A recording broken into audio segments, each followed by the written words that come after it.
a guy who dies and reincarnates in an alternate universe of the MCU as Brock Rumlow, also known as Crossbones. With no cheats or wishes, he will have to navigate his way through this dangerous world with nothing but his casual fanboy knowledge. This AU universe features small changes and elements from the comics. The main character will be much younger than he was in Captain America, the Winter Soldier. He'll be born around the time Captain Marvel arrived on Earth, 1995. And I'll attempt to stay as close as possible to the MCU timeline. The main character is very selfish and oriented toward personal gain. He is not a good guy, so if you're looking for a half-hearted villain protagonist, this is not it. What's up, everyone? Omni-sensei here with What If I Was Reborn in the MCU as Juggernaut Crossbones? Part 1. If you enjoy this content, please smash the like button. Subscribe to the channel if you haven't already. Don't forget to check out the original story linked in the description. I hope you enjoy listening to it.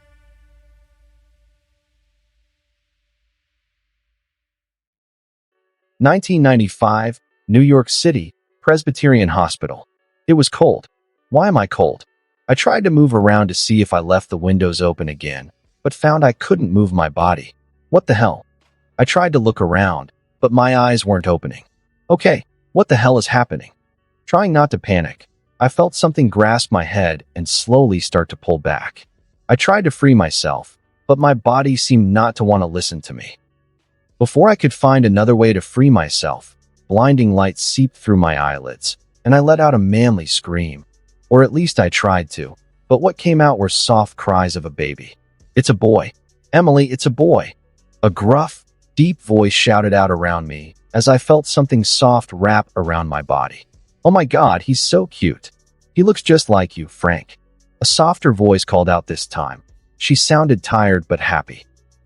I wanted to see what these two were talking about, and thankfully, my body listened as my eyes slowly started to open. It was bright. Damn, was it bright? But I pushed through the discomfort to see. Two freaking giants smiling down at me. He has your eyes though, darling. The man said. What the hell is happening? 1998, New York City, Lower East Side, 3 years later. I'm in deep shit. Not only was I somehow reborn as a baby, but I was also transported to the Marvel Universe. The MCU, to be exact. Found that out the hard way when a green supersuit-wearing Brie Larson chased a shape-shifting alien onto our bus. Things didn't go like the scene I saw on YouTube, though. I didn't actually watch the movie, because instead of just blending in, the Skrulls started killing people indiscriminately. I was lucky. Captain Marvel apparently didn't want to watch a baby die and saved me, but my parents weren't so lucky. I wanted to feel. I don't know, something when they died, but I barely knew them. And I had much bigger worries on my mind. Lucky for me, babies don't really have to fake being sad for their dead parents. Unlucky for me, I was an orphan in the Marvel Universe. Authorities were placing me in a foster home, where I hoped to live out an unimportant life away from the aliens and space gods. My new foster dad, Anthony Masters, seemed like a good enough guy, if not a little brash. My view of him changed when I caught him donning battle gear and a skull mask one night when he thought I was sleeping. I know whatever or whoever he really is was definitely going to get in the way of my chill, peaceful new life. Sadly, that wish truly died when I finally remembered where I had heard my new name before. Brock Rumlow, aka Crossbones. The faded minor villain and punching bag of Captain freaking America. So, yeah, like I said, I'm in deep shit. 2000 New York City, Lower East Side Solomon Institute foster home 2 years later being a baby again sucked. Having to rely on someone for your every waking need was not fun, and Tony wasn't exactly a doting father either. He would often leave me in the care of Jack, my foster brother who was older than I by 4 years, and Jean who was in her early teens and was Tony's real daughter. When I finally turned 5 and was able to walk on my own with no problems, I started to sneak away from them to explore the house for more info on where I was. Initially, my search was a bust. Being the early 2000s, there wasn't a computer or smartphone in sight. But checking Tony's room did yield me a little insight into what my caretaker got up to in his day-to-day. His closet held a literal arsenal and was stacked with all kinds of pistols, rifles, and knives. He even had a sword and shield hanging in the back. Under his bed was a backpack filled with different passports and money. I was tempted to take a few bills for myself, or maybe even a gun, for protection. But my better judgment won out. A 5-year-old with a stack of bills and a Glock hanging out his diaper definitely wasn't a smart look. I put everything back where it was and left Tony's room. From what I found, I came to the conclusion that my foster father has to either be a hitman or some kind of spy. But why did a hitman/spy need to run a foster home? At least he's not a creep or trying to torture us, for now. But what that meant for me and my future, I have no idea. Brock, where have you been?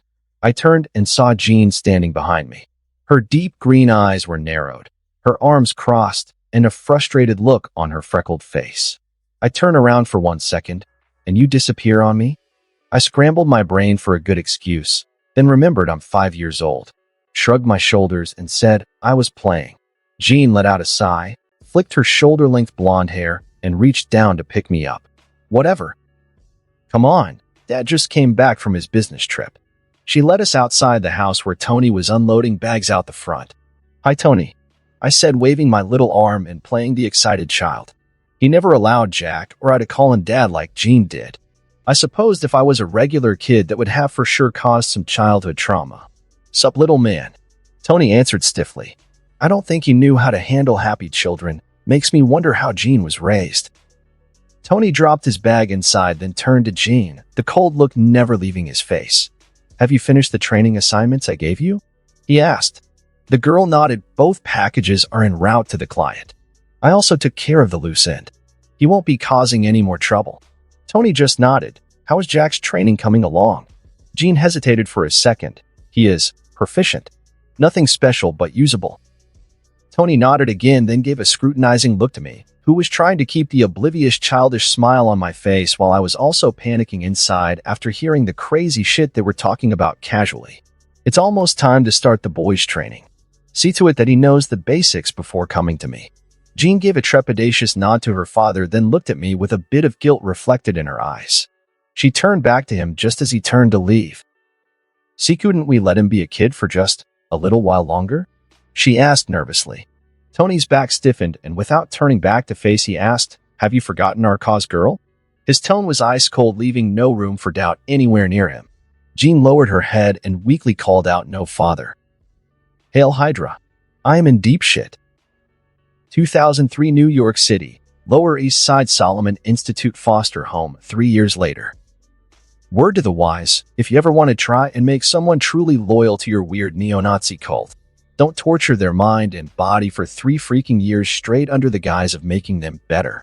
3 years of constant exercises, hand-to-hand training, weapons training, enhanced torture training, and lessons on what a great man Red Skull really was deep down. Every second, my hatred and drive to kill these freaking people grew day by day. And it only got worse when 2 years in, Tony took over my training. Repeat it, Tony ordered while coldly staring at the small 8-year-old boy strapped to the metal chair. Hail Hydra, immortal Hydra, we shall never be destroyed. Cut off 1 head, 2 more shall take its place. We serve none but the Master, as the world shall soon serve us. Hail Hydra, I screamed out, my voice raspy as pain and fatigue wrecked me.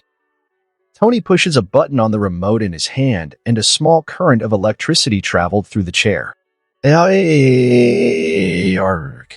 I shrieked as the current hit my body, not enough to kill me, but definitely enough to hurt. Again, Tony ordered. I glared at the man. I wanted to lash out at him, but knew from experience that he had no qualms about continuing this drill until I complied. I yelled through gritted teeth, Hail, Hydra. Immortal Hydra, we shall never be destroyed. Cut off 1 head, 2 more shall take its place. We serve none but the Master, as the world shall soon serve us. Hail Hydra, why do you always have to antagonize him during training? You know it'll just make it worse for you, right? Jack, my foster brother asked as we rounded another lap of the obstacle course. I glanced at the plain-faced boy, once again thinking that for someone older and who went through the same hellish training as Jean and me, the guy was kinda a bitch. 'Cause if I don't, the bastard will think he's winning. I answered while avoiding a hidden concussion mine buried in the ground. Jack shook his head. He is winning though, isn't he? You still do what he wants in the end. And who is teaching you these bad words? We climbed up the mid-size rock wall while avoiding the fake rocks used to trip us up. It's a matter of pride. You wouldn't get it. The older boy turned to respond, but he grabbed one of the fake rocks and ended up falling hard on his back to the ground. I glanced down but continued, ignoring the crying of the older boy. Tony met me at the finish line, and I could have sworn I saw a small spark of respect form in the man's eyes at seeing me be the first to complete the course. But instead of praise, he just nodded and coldly ordered, "Get some rest. Tomorrow we start firearm training." Sitting on my bed in my small room in the house, I tried to think of a way out of my current situation. But try as I might, I knew that there was no escaping. Tony was obviously training us to be elite Hydra soldiers, and I knew Hydra would not let an asset it spent time and money on out of its sight for 1 second. Damn it, I yelled out in frustration. As long as I was powerless, I would be just another pawn for them to use and discard whenever they want. Remembering the original Crossbones mutilation and inevitable death, I knew I didn't want my story to end that way. I let out a sigh, knowing that in order to make my own choices in this universe, I needed power. And right now, Tony was a great, if not painful, stepping stone towards my goal. So yeah, I guess for the time being. Hail Hydra. 2006 Canada, Appalachian Mountains, Hydra Preparatory Academy, 3 years later, freedom. I yelled out while stepping off the small plane onto the runway, receiving wild looks from those around me. "Please don't do that. You're embarrassing us before we even have our first day," Jack called out nervously, stepping off the plane behind me. I just ignored him.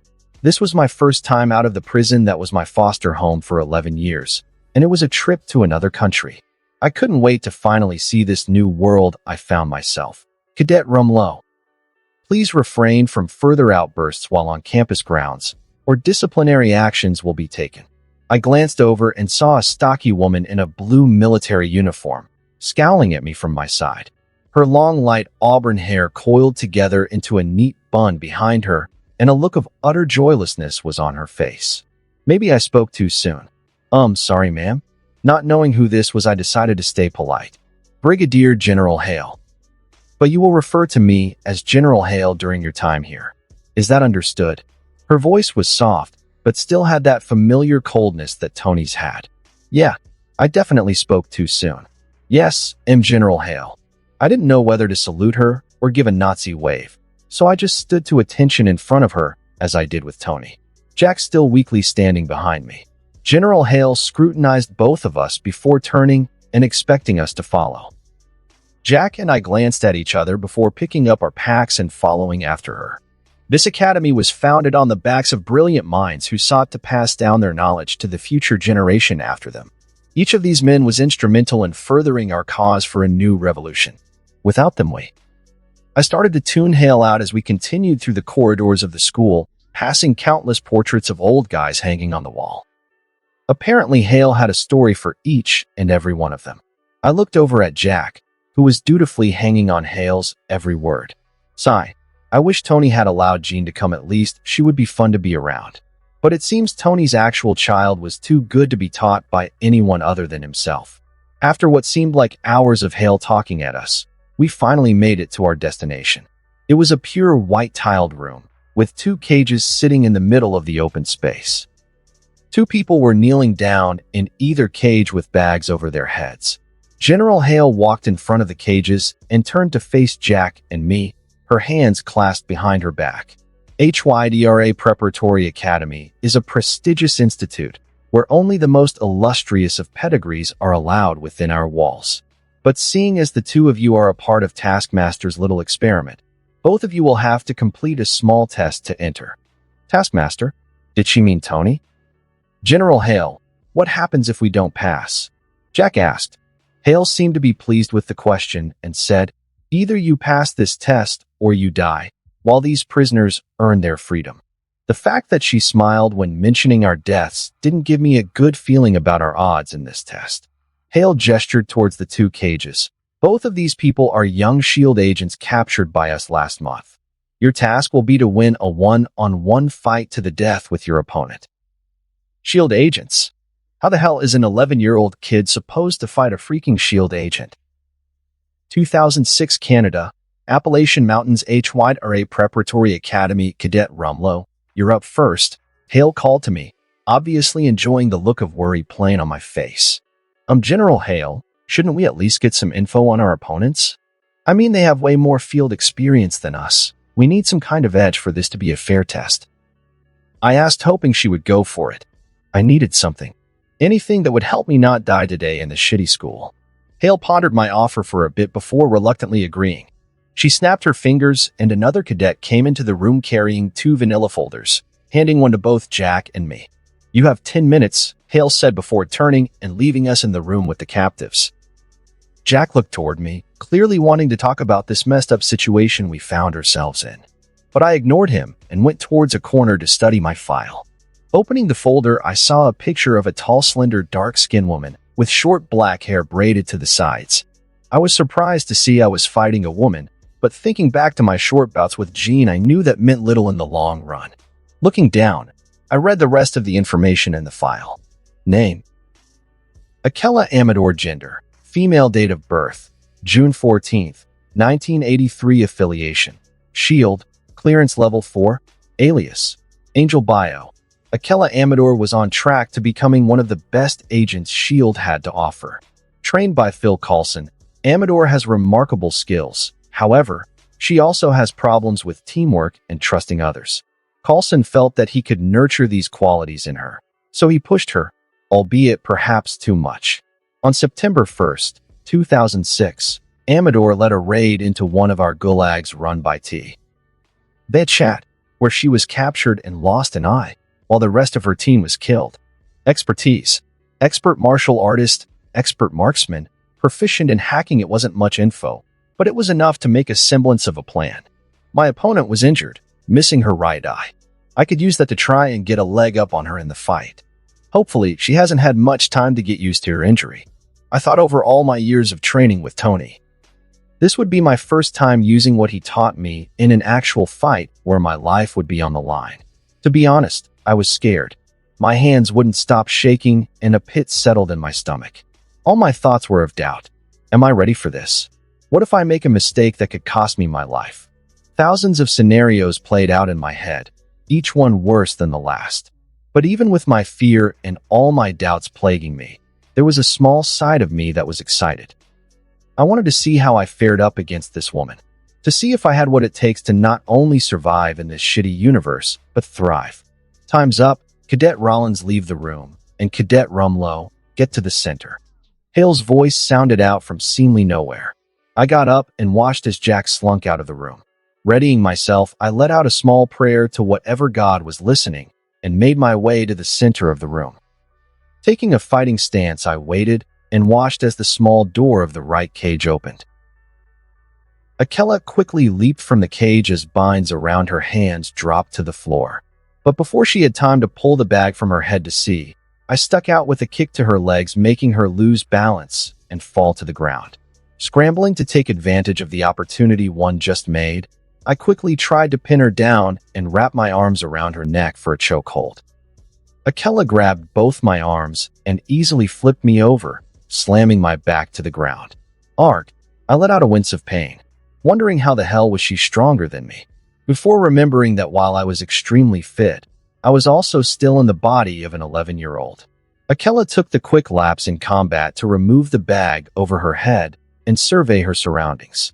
Getting to my feet, I saw her face show a look of confusion and horror meeting my eyes, but quickly changed to a determined look as I took my fighting stance. We observed each other cautiously, both waiting for the other person to make the next move. Akela broke first as she stuck out a kick to my chest, way too fast to block. I was pushed back, landing on my ass for the second time during this fight. Darn it, how is she so fast? Akela didn't give me time to catch my breath as she sent a punch toward my face while I was on the ground. I quickly moved my head to the side, barely dodging it, and wrapped my small legs around her neck, squeezing as hard as I could while sending elbows towards her bandaged eye. Akela took a few good blows. Blood was starting to seep through the patch on her eye. She let out a groan of pain before grabbing me by the thighs and pulling me up with her. She slammed me back to the ground, and I could feel the air leave my lungs as one of my ribs definitely just broke. I tasted blood as I wheezed to take in breaths. Akela stood over me, out of breath but in better shape than I was currently. I watched as she positioned herself on top of me, her slender hands reaching for my throat to finish it. No, I can't die like this. I won't die like this. An idea popped into my head as Akela grabbed hold of my neck and prepared to squeeze. Wait, I cried out, tears filling my eyes. Akela paused and stared at me. They're forcing me to fight you. I just want to go home. I cried out in the most helpless, childish voice I could muster. Akela looked at me in shock, her grip loosening as she retracted her hands. Oh my God. I almost dash, Akela started to say before I shoved my small hand deep into her injured eye socket. Aart. She let out a gut-wrenching shriek as blood gushed from her wound.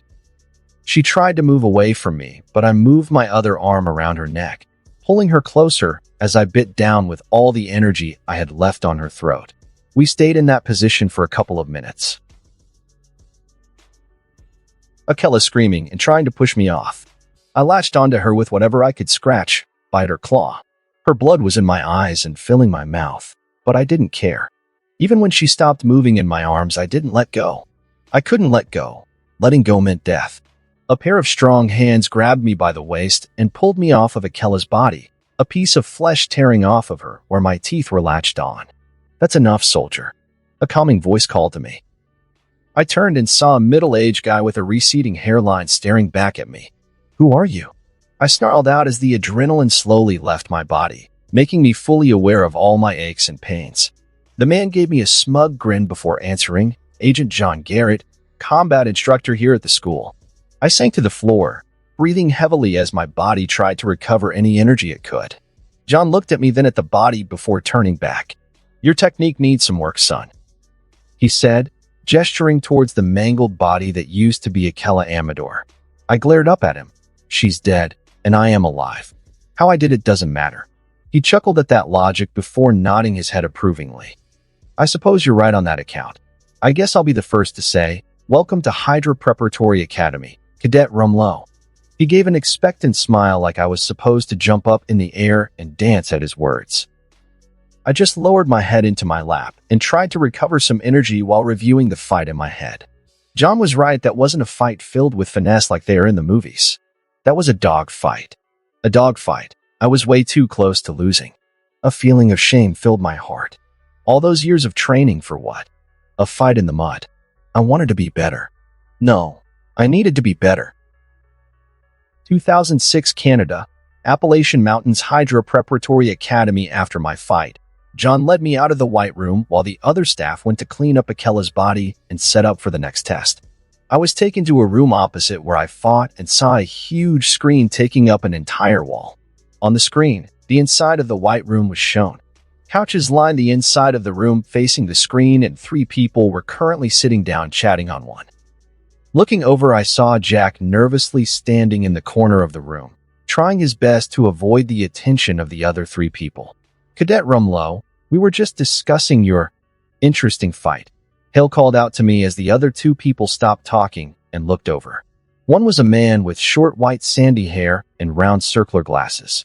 He had a pleasant smile on his aged face, but his cold blue eyes were narrowed at me. I didn't like the way this guy looked at me. Like a tool he was trying to figure out how to use. The other, and more surprising, person was a familiar woman. Why is the chick from Seinfeld here?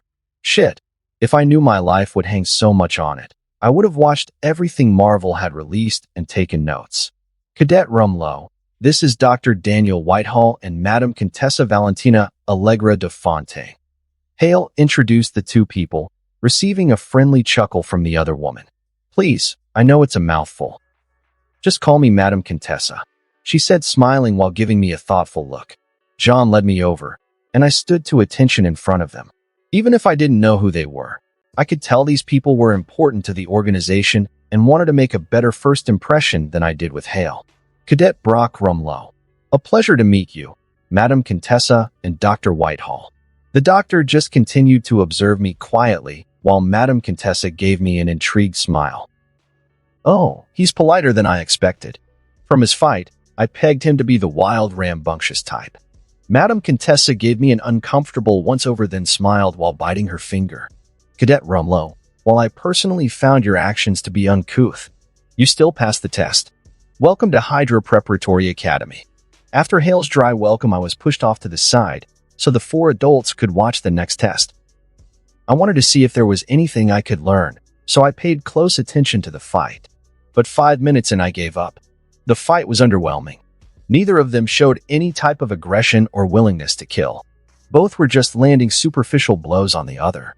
After 10 minutes, Hale stood up and pressed a button on the side of the screen. Cadet Rollins, finish this fight in the next 10 minutes or you will be failed, she ordered coldly. Jack's face turned to panic at her words, but surprisingly, he didn't just give up like I thought he would. I could see that while the older boy was weak of heart, he still valued his life over that of his opponents. Jack finished the fight when he got his opponent in a chokehold after the last test. We were both led to a mid-sized auditorium where 8 other students were sitting. These must be the legacy kids, whose parents got them into school. They stared and gave us odd looks, mostly me since I was still covered head to toe in Akella's blood. Taking our seats in the back, I was surprised to see Madame Contessa, not Hale, step forward to address the students. So she is higher in the hierarchy than Hale. Good to know. Welcome, students, to Hydra Preparatory Academy. Here it is our goal to mold you and shape you into the best the world has to offer. While the training may be tough at first, I'm confident each and every one of you will give it your all and make it out the other end better and equipped with all you need to accomplish the mission. Hail Hydra! She yelled, and everyone got up from their seat to yell back. Hail Hydra! 2008 Canada, Appalachian Mountains Hydra Preparatory Academy. 2 years later, the truth is, I am Iron Man. Dr. Whitehall paused the screen on Tony Stark's face. Can anyone tell me why this piece of news is troubling for us and our cause? He asked the 6 of us sitting in the classroom. Ruby, a young blonde girl with a small scar on her forehead, full lips, and green eyes, raised her hand to answer. Yes, Cadet Hale. Ruby stood, because, with this and the recent sightings of that green monster, we can see that enhanced threats are becoming more prominent. If we don't adapt to the new terrain, then our goal will never be achieved. Dr. Whitehall nodded at the girl. Correct again, Cadet Hale. He pressed a button and the screen changed to a picture of the aftermath of Iron Man and Obadiah Stane's battle. Can someone else tell me how this disrupts our goal? He looked around the small classroom before stopping at a tall blonde boy with clear blue eyes. Cadet Von Strucker? The tall boy paled as he was called. Sorry, sir. I can't think of anything that Cadet Hale hasn't already said. Dr. Whitehall gave him a disappointed look before resuming his lecture. The common man cannot be trusted to wield power on their own. Individually, the common man is weak and selfish and cannot properly bear the responsibilities of self-rule. So obviously it's up to us to protect them from themselves. Their freedom is a small price to pay for their safety. The bell rang, signaling the students to leave. Before you go, tomorrow all of you will be participating in a field test with Agent Garrett. The test is meant to separate the strong from the weak. Those of you who fail will be reassigned to a more fitting base for your station. What the hell? How come they keep springing these super important tests on us with no time to actually prepare? I complained to the blonde girl walking beside me. Ruby, used to my complaining by now, shrugged and gave me a mocking look. What did you expect? We're leadership majors. If you wanted the easy tests, you should have stayed with the grunts. I bristled at her comment, remembering why I was taking these classes in the first place. Hydra Preparatory Academy split students up into categories, leadership, and grunts. The leadership classes shaped students to be diplomats, generals, spies, and assassins, while the grunts were for kids who weren't smart or cunning enough to play the game Hydra was best at, infiltration and secret gathering. I initially started out as a grunt thanks to my less prestigious background. But after the first year, I was offered the option to move up by General Hale when I demonstrated talent with thinking quickly on my feet and playing the game of subtlety during my exams. Seeing the pros and cons of both majors, I elected to take the leadership courses to have more autonomy. But I was beginning to regret that decision with each crazy test they gave us. There were originally 15 students in my class, but with each test more and more disappeared, leaving only 6 of us left. I looked over at the blonde girl confidently walking beside me and couldn't help but feel jealous of her circumstances. Ruby was General Hale's daughter, so not only was she completely safe during these exams, but she had foreknowledge of when they would be held. Befriending her was supposed to make her knowledge mine, but the girl was super loyal to her mom and wouldn't talk about anything she told her. "That's easy for you to say. We don't all have a mom like yours to look out for us," I said to her, making her halt in her steps before turning to me with a look of guilt and anger. "I passed these tests with my own skill, not my mom's," she stated, pointing an irritating finger at my face. I cracked a sly smile and gave a challenging look. "Prove it. Tell me what you know about the test, and we see who takes the top score." My words caught the girl off guard, and she looked like she was having a war with herself at my words. Does she enter this contest of pride and show this low-born boy his place, or keep her mother's loyalty intact? In the end, she did what I hoped she would do. Fine. But we should make it more interesting. How about the loser has to complete the other's writing assignments for 5 months? I hesitated, which pleased the girl more. I hated the writing assignments at this place. They were literally just about complimenting every action Red Skull and his cronies took. "Deal?" I said. She nodded, then looked around us for any curious ears. We were in a hallway further away from the classrooms, so no one was listening. Ruby closed the distance with me and whispered in my ear what the test would be about. With each word, my smile grew wider and wider, and a bloodthirsty look passed through my eyes. This'll be fun. 2008 Canada, Appalachian Mountains, Hydra Preparatory Academy. Next day, throwing the empty can of spray paint in the trash, I packed away my gear into my school gym bag. I patted Max, the brown Labrador retriever that the school gave me, on the head and made my way out of the dorms to the training field where the test would be held. "Brock." As I entered the grassy field, a familiar voice called out to me, and I was stopped by Jack, who I haven't seen since leaving the Grots. "Hey, it's nice to see a familiar face again," he said, smiling down at me like an idiot. "I'm guessing you're here for the test?" I asked, and he nodded. "This is the first test with both grunts and leadership students. What do you think they're going to have us do?" Jack asked. I debated whether to tell the older boy what Ruby told me, but decided against it. It would just freak him out anyway. "Attention!" John Garrett's voice carried out across the field, and every student present scrambled to stand at attention in front of him. Leadership standing in the front while grunts were in rows behind. John scrutinized our formation for a moment before explaining to us the day's activities. "Today we're going to play a little game I came up with called Kill the Captive. Bring them in." At his order, 6 large men in rags and chains were led into the field behind him. "Leadership, your mission will be to lead a unit of 4 grunts to kill at least one of these captives. If you don't get a kill, you fail. If you attack another cadet, you fail. Any questions?" Every student had a different expression on their face. Some were trepidatious, others were excited. "Sir, are we allowed to kill more than one captive?" Werner von Strucker asked. "Yes," John stated simply. Most students' faces paled at those words. That meant that if another cadet killed all the captives, everyone but that cadet's team would fail. "Sir, are we doing this test here?" "It's a little open," a grunt student asked, gesturing towards the grassy field we were in. "No, once we get the teams settled and geared up, you all will be transported to different spots in the Blackwoods." The Blackwoods were the surrounding forest around the campus. Countless booby traps and cameras were hidden throughout the forest to monitor and deter any intruders trying to find their way to the school. I heard these guys were mercs before they were captured. "Do you think we can take them?" Candace, a grunt who was assigned to my team, asked as we trudged our way through the forest. "I heard some of them used to be criminals." Kaminsky, another grunt, stated. I glared back at the two having a conversation during the mission. "Keep quiet. The enemy still has ears," I ordered coldly.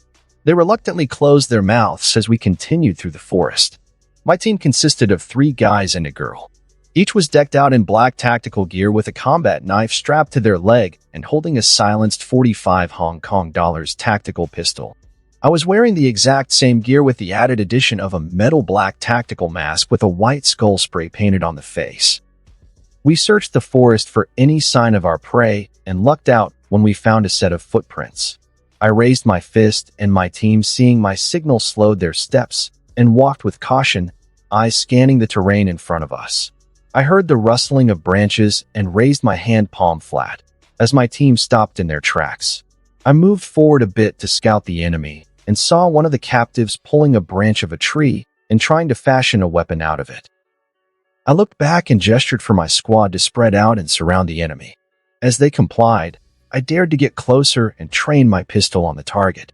The guy seemed oblivious to his impending death as he was focused on finishing his makeshift club. I took the shot. The bullet traveled through the guy's skull without him even knowing what happened, his body falling limply to the ground. My squad came out of hiding, and we cautiously approached the guy before confirming he was indeed dead. "Well, that was easy," Kaminsky stated. "Guess these guys weren't as tough as we heard."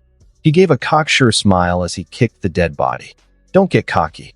We caught this one off guard. The others might not be so easy," I warned, but I don't think he listened because the boy didn't lose that irritating smile. "Let's keep moving. I want as many points as I can get before this test is over," I ordered, and we continued through the forest.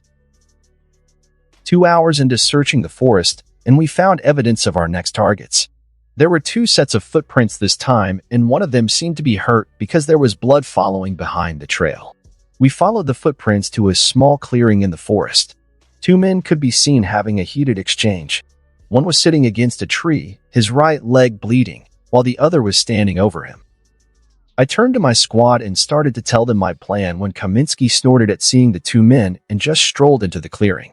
My eyes widened at the boy's blatant stupidity, but before I could stop him, he closed the distance between the 2 captives and pointed his pistol at the back of the head of the one that was standing. "Looks like you fellas slipped up," he said, trying to sound cool. Kaminsky turned his head back to me to give that damn irritating smile when the guy he was holding up suddenly moved faster than the boy could react. The captive twisted the gun out of Kaminsky's hands and pulled the boy to his chest, the gun now aimed at Kaminsky's head. The captive looked at me and my remaining squad and barked out an order. "Drop your weapons, or I kill your little friend here." The man gave a homicidal smile when he saw Kaminsky's face pale and tears threatening the boy's eyes. Candace and the other grunt looked worried. They knew Kaminsky personally. He may have been cocky, but the boy was still their friend, and they didn't want to see him die. Both of them dropped their weapons on the ground and raised their hands in surrender. The captive let out a sadistic chuckle at the 2 grunts' actions and looked over at me. "Drop your weapons, kid. Last warning." I tuned the man out as I judged whether I could shoot him without hitting Kaminsky. I couldn't. The guy was using Kaminsky as an excellent meat shield. I wonder who he was before being captured. "I'm not playing, kid. If your gun isn't on the ground by count 3, I'll blow this kid's brains out." The captive's yells brought me out of my thoughts and back to the present situation. On dash, before he could start the count, I raised my pistol and shot him through Kaminsky's chest. Both fell to the ground, Kaminsky dying instantly, but the captive was still breathing. I walked over and put another bullet in his head before turning and looking at the other injured captive against the tree. The guy stared at me, trembling.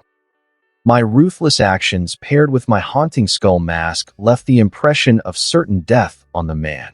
"Please, just let me go. I'm not a threat to you in this state anyway." The man pleaded for his life as I slowly walked toward him. "Please, I have a family." I raised the gun and shot the man in the head. "Everyone does, dumbass." As I holstered my weapon, a loud chime sounded through the forest, signaling the end of the test. 2008 Canada, Appalachian Mountains Hydra Preparatory Academy. On the walk back to campus, no one spoke. I could tell that Candace and the other grunt didn't like the fact I had killed their friend, but neither dared to voice their dissatisfaction while we were still alone in the woods. I wondered if I should say something to them, but decided to stay silent. At the end of the day, they were grunts. They were being trained to be fodder for the leadership. Why should I feel sad for something that was probably going to happen in the future anyway? John greeted us as we made our way back to the training field. "Congratulations to the 3 teams that passed the test." Looking around, I saw looks of panic and fear on the faces of the students who didn't get a kill. I didn't know what happened to you when you failed a test, but could make an educated guess that it wasn't a free plane ride home. Cadet Rumlow, Cadet Hale, and Cadet Von Strucker, come forward. Me, Ruby, and Werner stepped up to John, who looked at each of us with praise in his eyes. "Cadet Von Strucker, 3rd place with 1 confirmed kill," John announced. Werner showed a discontented frown on his face. "Cadet Hale, 2nd place with 2 confirmed kills." Ruby showed no outward emotions, but I could feel her glaring at me out the corner of her eye. "Cadet Rumlow, 1st place with 3 confirmed kills," and one casualty. Candace and the grunt behind me stiffened a little when they heard how their friend's death was so casually thrown away. Each of you has shown great leadership and decision-making ability. I'm proud to call you the future generation. John gave us all a wide smile. You three have earned a free pass from classes tomorrow. Get some rest. John dismissed us. While the rest of the students started shuffling out of the field, I grabbed the hand of the blonde girl next to me, who was trying to slink away. She glared at me in agitation, but I just gave her a sly smile back. You said 5 months, right? Lying down on my bed in my dorm, I let out an exhausted sigh as I reviewed my actions in the test. While searching for them in the forest was a bitch to deal with, the captives themselves weren't much of a problem for me. Maybe that would change if I had to go at them hand to hand. I doubted it. I was getting good. Good enough that normal people are easy for me to deal with. A self-satisfying smile came to my face, before remembering I was in the same universe as aliens, demigods, raging monsters, wizards, billionaires, and fossilized super soldiers that could easily kill me with just a stare. Another sigh escaped my lips. Yeah, no getting complacent. This was just another stepping stone on my path to true power. Max let out a small bark as a knock came to my door. Getting up, I opened it to see Ruby standing there. Her arms were folded, and a scowl was on her face, but I could see nervousness in the girl's green eyes. Yeah, I questioned. Ruby stood there scowling for a moment before turning her head and softly saying, "Warner and I want to celebrate passing the test." I stared confusedly at the girl for a second. Okay. She let out an exasperated sigh and turned her head to face me. "Do you want to come?" she asked. I instinctually was about to reject the girl's offer, but I stopped myself. I thought it over, and I noticed I haven't socialized much with any students or anyone for that matter since coming to this universe. Most of my time was spent training. Sure, I said and closed my dorm room door as we left. The common room for the leadership dorm was designed to look like a high-class living room. A fireplace lined the wall and 4 soft red couches faced each other in the middle of the room. The only real entertainment in the room was the old pool table that was set off in the corner. Werner, Ruby, and I were playing a game of pool, each recounting their own experience in the test. "So you just shot through him?" Ruby asked me, a slightly impressed look on her face. I took a swig from my glass of apple juice. We were still only 13, so that's the best we found. Yep. The guy made a stupid mistake, so he paid for it, I stated coldly. Werner gave me a scrutinizing look. The guy had been complaining about his loss all night, and I got the impression he didn't like being shown up, especially from someone of lower blood, like myself. "I didn't know you were so savage," Werner said, speaking the last word like he was disgusted with it. I just gave a predatory smile to the boy's jab and bent down to take my shot with the pool cue. "Brock Rumlow." An angry voice called out my name. "Which one of you is Brock Rumlow?" We all turned to see 3 grunt students barge into the common room, heading straight toward where we were. I was surprised to recognize the 2 following behind the big idiot screaming my name. They were the 2 remaining grunts from my squad. "That's him, black hair." Candace pointed me out. The big idiot locked his eyes on me and started marching my way. "You slimy freaking weasel. You killed my brother. You were on the same freaking team." The boy made it in front of me and reached out to grab my collar. "I'll freaking K-dash." He stopped as I swung the pool cue into his head, breaking it. The boy's legs stumbled before falling completely to the floor.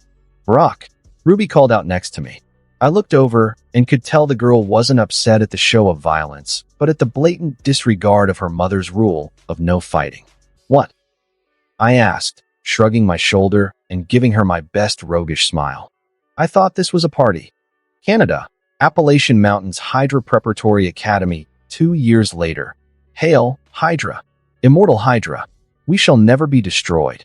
Cut off one head. 2 more shall take its place. We serve none but the Master, as the world shall soon serve us. Hail Hydra." As the students finished the chant, Madame Contessa took the podium. "I am extremely proud to welcome you all into the new Guard of Hydra, and I cannot wait to see all your accomplishments in this next chapter of your journey." Madame Contessa addressed the hundreds of students seated in the large auditorium. "Congratulations to our 3 leadership graduates." She gestured toward me, Ruby, and Werner, who were standing on the stage beside her.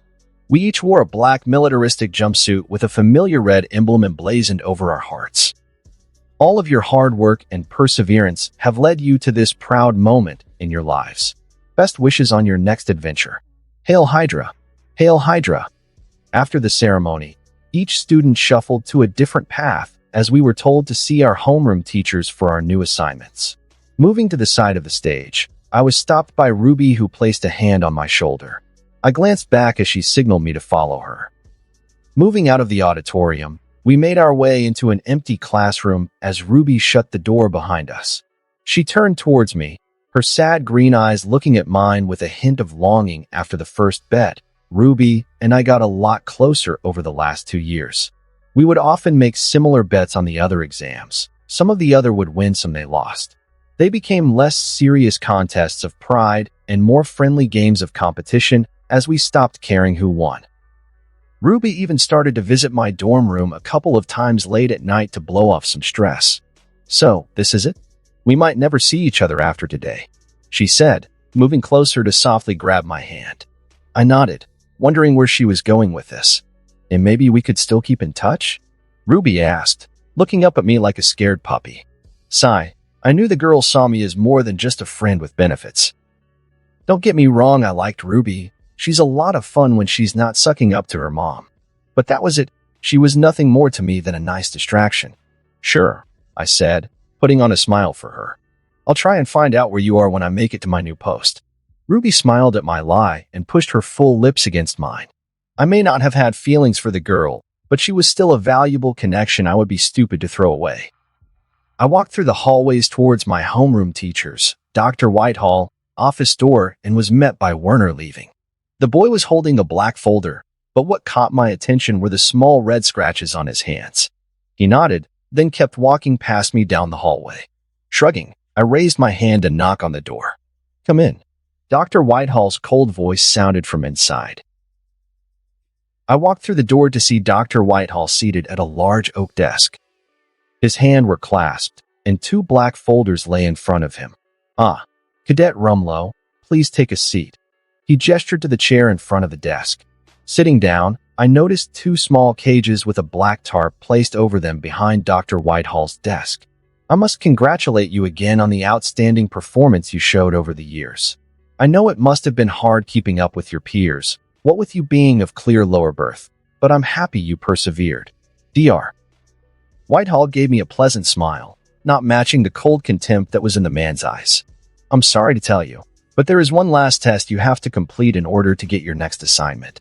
He reached down and grabbed one of the tarp cover cages and placed it on his desk near me. I could hear a familiar soft whimper coming from the cage and frowned at the smiling man. Dr. Whitehall removed the tarp and I saw Max, my brown Labrador retriever, huddled in the back of the cage. "We gave you this creature on your first day in order to teach you a lesson. You will be leading a hard life. That will only get harder as you'll be asked to do things no man should have to do." Dr. Whitehall got up and placed a small knife on his desk in front of me. "If you're going to work within for Hydra, you can't ever get attached to anyone or anything. You have to fight that weakness in you." He moved back and stared at me while I tried to process his words, hoping that he didn't want me to do what I think he does. But looking over to the man's knowing smile, I paled in recognition. It may be hypocritical of me to say, but killing a dog is super messed up. I mean, Hydra has made me do some pretty messed up stuff, but this was Max. I tried to rack my brain for a way to save the small pup, but in the end I just let out a defeated sigh. Knowing I had little choice in the matter, I picked up the knife and looked into the cage at the small pup's brown eyes, trying to tell him how sorry I was and how I would get revenge for him someday. Opening the cage, I reached in for the small dog who was trying to avoid my hand, sensing what was coming. Grabbing it by the neck, tears threatened my eyes as I drove the knife into its heart. Max let out one last whimper before falling limply in my hands. Dr. Whitehall let out a small, amused chuckle before placing his hand on my shoulder. "Marvelously done, Agent Rumlow. Marvelously done." Sitting on the bare mattress in my empty dorm room, I tried to pull myself together and push Max's wrongful death to the back of my mind. Wiping the tears from my eyes, I opened the black folder containing my new post and read the info in the file. Operation type, sleeper cell operation bio. The agent will be dispatched undercover as a fresh 18-year-old recruit for a special ops task force serving directly under veteran General Thaddeus E. Ross. Operation goal: the agent will distinguish themselves amongst their peers and move up to a higher position within their assigned post. The agent will then wait for further instructions from his superiors. Reading the file, the first thought to come to my head was, what kind of name is Thaddeus? 2010 Everglades, Florida. Fort Johnson, Strategic Operations Command Center, SOCC. For months later, life at Fort Johnson was monotonous, to say the least. Every day was the same thing. Wake up, train, breakfast, train, lunch, train, dinner, sleep, and then start all over again. They haven't even sent our team on any missions yet. SOCC was a new Special Operation Task Force specifically created to be under the sole command of General Thaddeus Ross. We didn't go on any missions until he gave the go-ahead. My cover story was that of Brock Rumlow, an orphan from New York who was offered a scholarship to a private ROTC school in Canada, where I graduated top of my class and immediately enlisted after graduation. I guess a half-truth was easier to keep up with. General Ross rarely made an appearance at the base, spending most of his time at the Pentagon, which left Major Spar in charge of the base most of the time. Come on, rookie, pick up the pace. I want those floors spotless before midday training. Major Spar ordered, the tall woman standing in the doorway of the mess hall watching me move the mop around the room. Apparently being the newest and youngest recruit gave me the privilege of being the maid for the entire unit. 15 years of harsh, brutal Hydra training, and they have me mopping floors. But I did my duty without complaint. I needed these people to trust me, so playing the good little soldier, I just gave the woman a "yes, Major," and started mopping a little faster. From the corner of my eye, I could see Major Spar give me an approving nod and could tell my actions were having an effect. Another soldier came rushing into the mess hall, giving the woman a prompt salute before reporting, "Major, General Ross is on his way to the base." Major Spar didn't panic and just nodded calmly at the soldier's words. "Recruit, return to your barracks until further orders," she ordered me before following the soldier out of the mess hall. Letting out a breath of relief, I threw the mop down on the floor, before shaking my head in annoyance and picking it up to place it neatly in the utility closet. "Good little soldier," I said under my breath. Evidently, General Ross finally had a mission for us. After talking with Major Spar, the woman ordered us to gear up to meet at the helipad.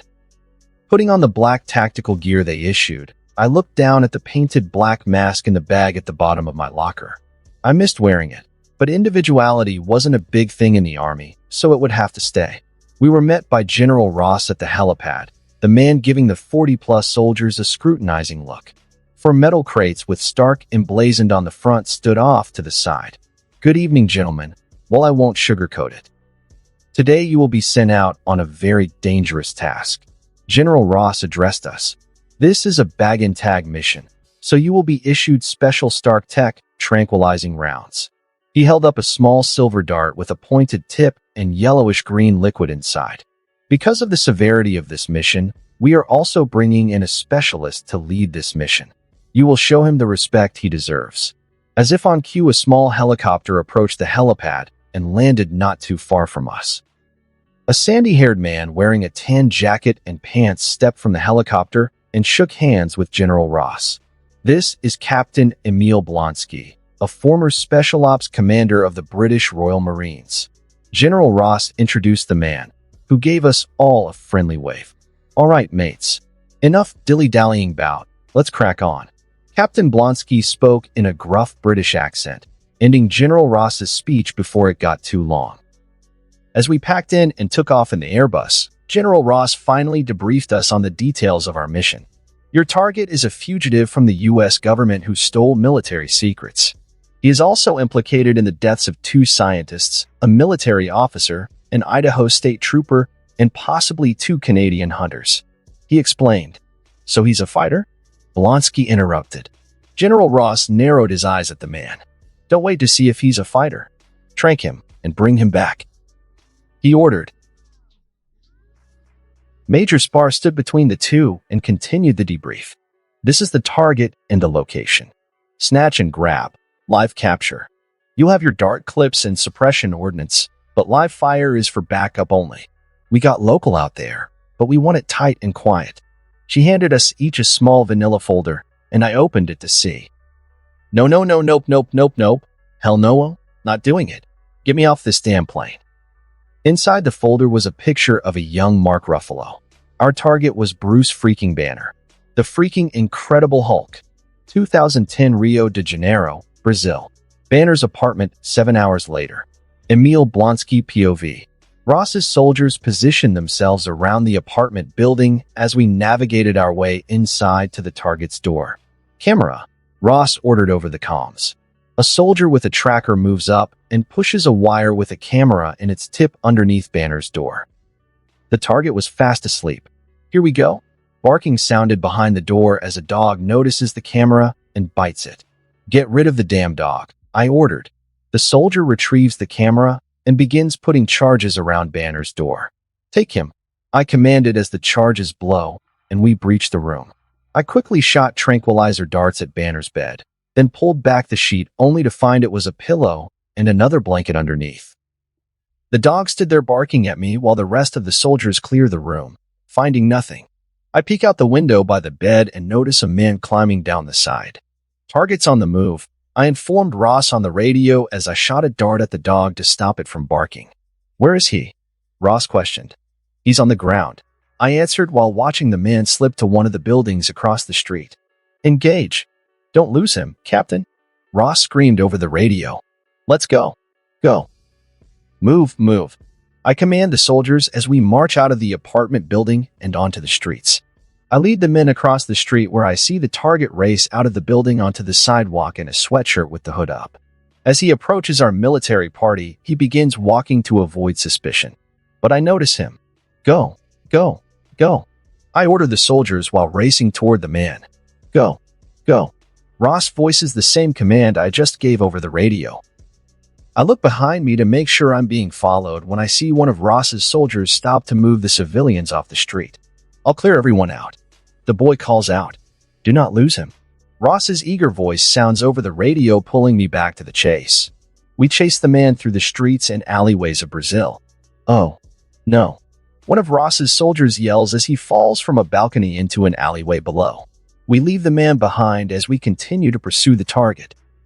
Banner quickly pulls into the alley, hiding behind a wall before continuing to run. Get around behind him. Ross orders. Target moving past Mobile Unit 090. I inform the thirsty general. Where is he? He demands.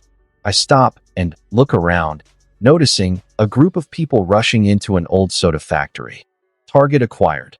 I call over the radio as we advanced on the factory. Let's go. I order and we breach the factory quietly, searching every nook and cranny till we spot Banner being cornered by some wannabe tough guys, with one wrapping his arms around Banner's waist. Please. No. Not the computer. Give me that. No. Banner's weak voice calls out as one of the tough guys grabs his backpack and throws it away. The tough guys pin Banner up against an old elevator cage as I signal my team to silently surround them. In Portuguese, not so tough now, huh? Try those fancy moves again. Come on, the tough guy yells at Banner. In Portuguese, stop. Please. Me. Angry. Very bad. Banner calls out. In Portuguese, you bad angry. Gee? I very bad angry. The tough guy says as my team finishes taking positions around the plant. Oh, no. You don't understand. Something terrible is about to happen here. Banner warns the man. Take them down. I order over the radio. In Portuguese, yeah, very bad. The tough guy says as a silenced dart is shot and hits one of the guys in the neck, making him fall to the ground. Before any of my team could react, one of the tough guys punches Banner in the stomach as Banner's watch begins beeping wildly. Banner falls to the floor and the tough guy laughs, thinking he was the reason for it. Banner begins to yell and scream as his skin starts to ripple and his eyes begin to glow a bright green. Anyone else seeing this? I call over the radio, receiving no answer. Banner starts to grow as his clothes rip, and his skin darkens to a shade of green. What the hell is that? Someone yells. The Hulk lets out a primal roar as he grabs the guy who punched him in his huge palm and throws him across the room, killing him from the impact of hitting a wall. The other guys run from the monster. We've got a bogey of some kind. Please advise. I yelled to Ross over the radio. That is the target. Use every trank you've got. Do it now. Ross's voice took on a crazed tone as he gave the order to engage. My team and I opened fire on the beast, only for our darts to bounce off his chest. The monster then lets out another roar before charging at us. Rio de Janeiro, Brazil. Somewhere far as hell away from that factory, Brock POV. Commando number 1. Go live. Go live. Go live. Commando number 2. Get out of the way. Commando number 1. Move. General Ross. No. Don't run away. Capture him. Commando number 2. It's behind us. Move. Move. Get him. Shoot. Shoot. Click. In Portuguese, here's your Belican beer, sir. A cute waitress placed the cold bottle down at my table as I turned off my radio. I gave a friendly smile. In Portuguese, thank you, ma'am. She leaves as I open the beer and put my legs up on the chair.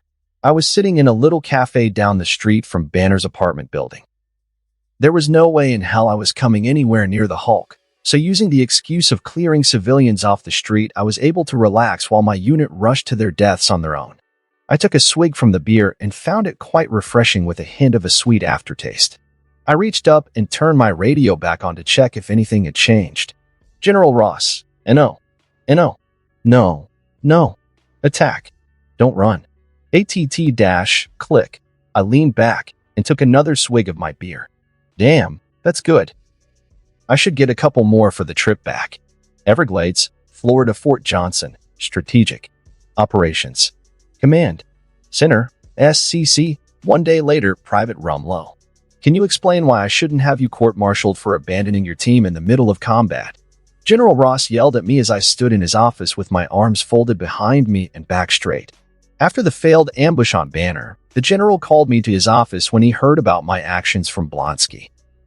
Not only does your action reflect cowardice, but it also shows that you are not a man I would want at my back. General Ross gave me a stern look I guess was supposed to scare me, but I just stared back at the man blankly. Permission to speak, sir? I asked. Ross nodded, still trying to stare me down. Thank you. With all due respect, fuck you, sir. General Ross's face froze as he was stunned by my words.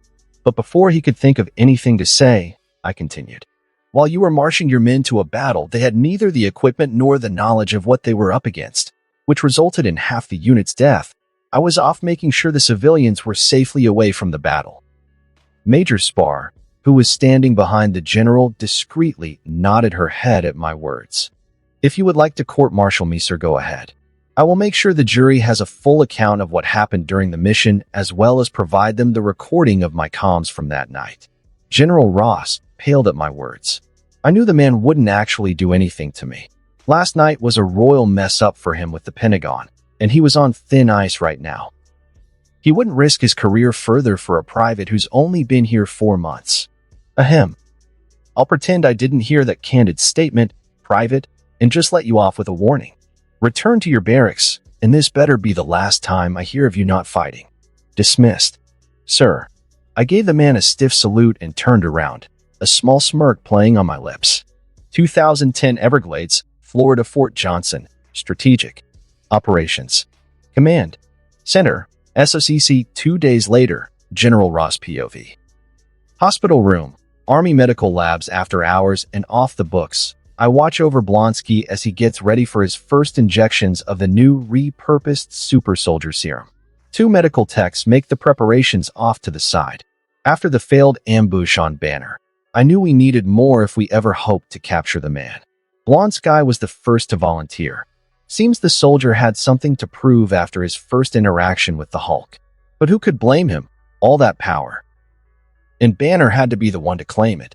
You'll get 2 separate infusions, dripped in very slowly.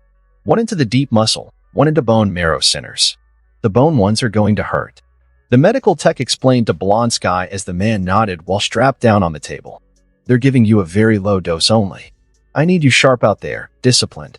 The first sign of any side effect, we stop, and you're off the team until you straighten out.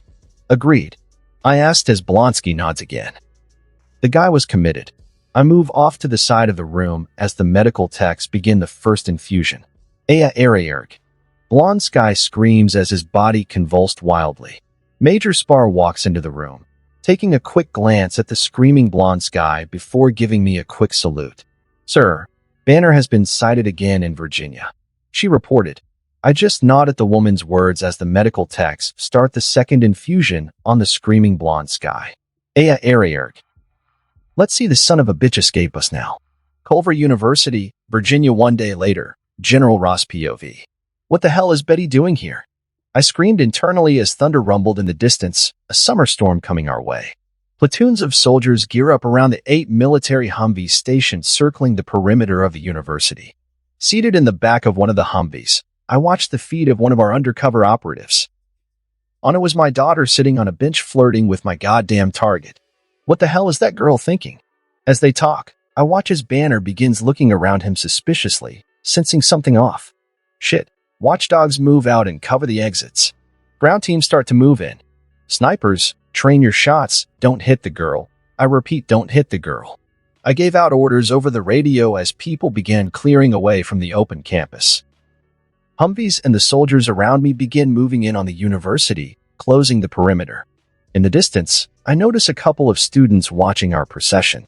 One of them seemed to be brave as he marched towards where my Humvee sat, probably to question what was going on. One of the privates noticed the student's movement and aimed his gun at him, before telling him to back away. The student paled at the sight of the weapon trained on him and immediately left the area with his group. I expected the private to join back into the march when instead he proceeded toward my Humvee and took up a guard position near it. Surprised, I looked closely at the private and was again surprised I recognized him. "Hanging back again, Private Rumlow?" I questioned sternly as the boy turned to face me. He had on that same unnerving blank face as he did in my office, like my words truly meant nothing to him. "Someone has to protect leadership." "Sir," he said coldly before turning back and continuing to guard me. Something about the boy was off. I couldn't put my finger on it, but something about the way he carried himself and acted rubbed me the wrong way. Maybe I should talk to Major Spar about snipers in position. "Ready to take the shots, sir," a voice called out over the radio, pulling me back to the current operation. I took a deep breath before ordering, "Take the shot." Culver University, Virginia, Bruce Banner POV. I suddenly tackle Betty to the ground as a bullet hits the back of the bench where my head was. I pull Betty up and take off further into the campus. "They're here," I yell to Betty as we round a corner. "What?" she questions, confused. "Go home. You've got to get as far away from me as you can, right now. Go," I say as I push her towards another pathway before sprinting off towards another part of the campus. Moving right to left along the buildings, I try to outdistance the soldiers before they get a bead on me. Trying to get in the clear, I catch glimpses of soldiers on foot giving chase, a Humvee far off behind the buildings, accelerating along the grass. Sensing something wrong, I stop as the Humvee pulls up, hitting the wall a few feet in front of me.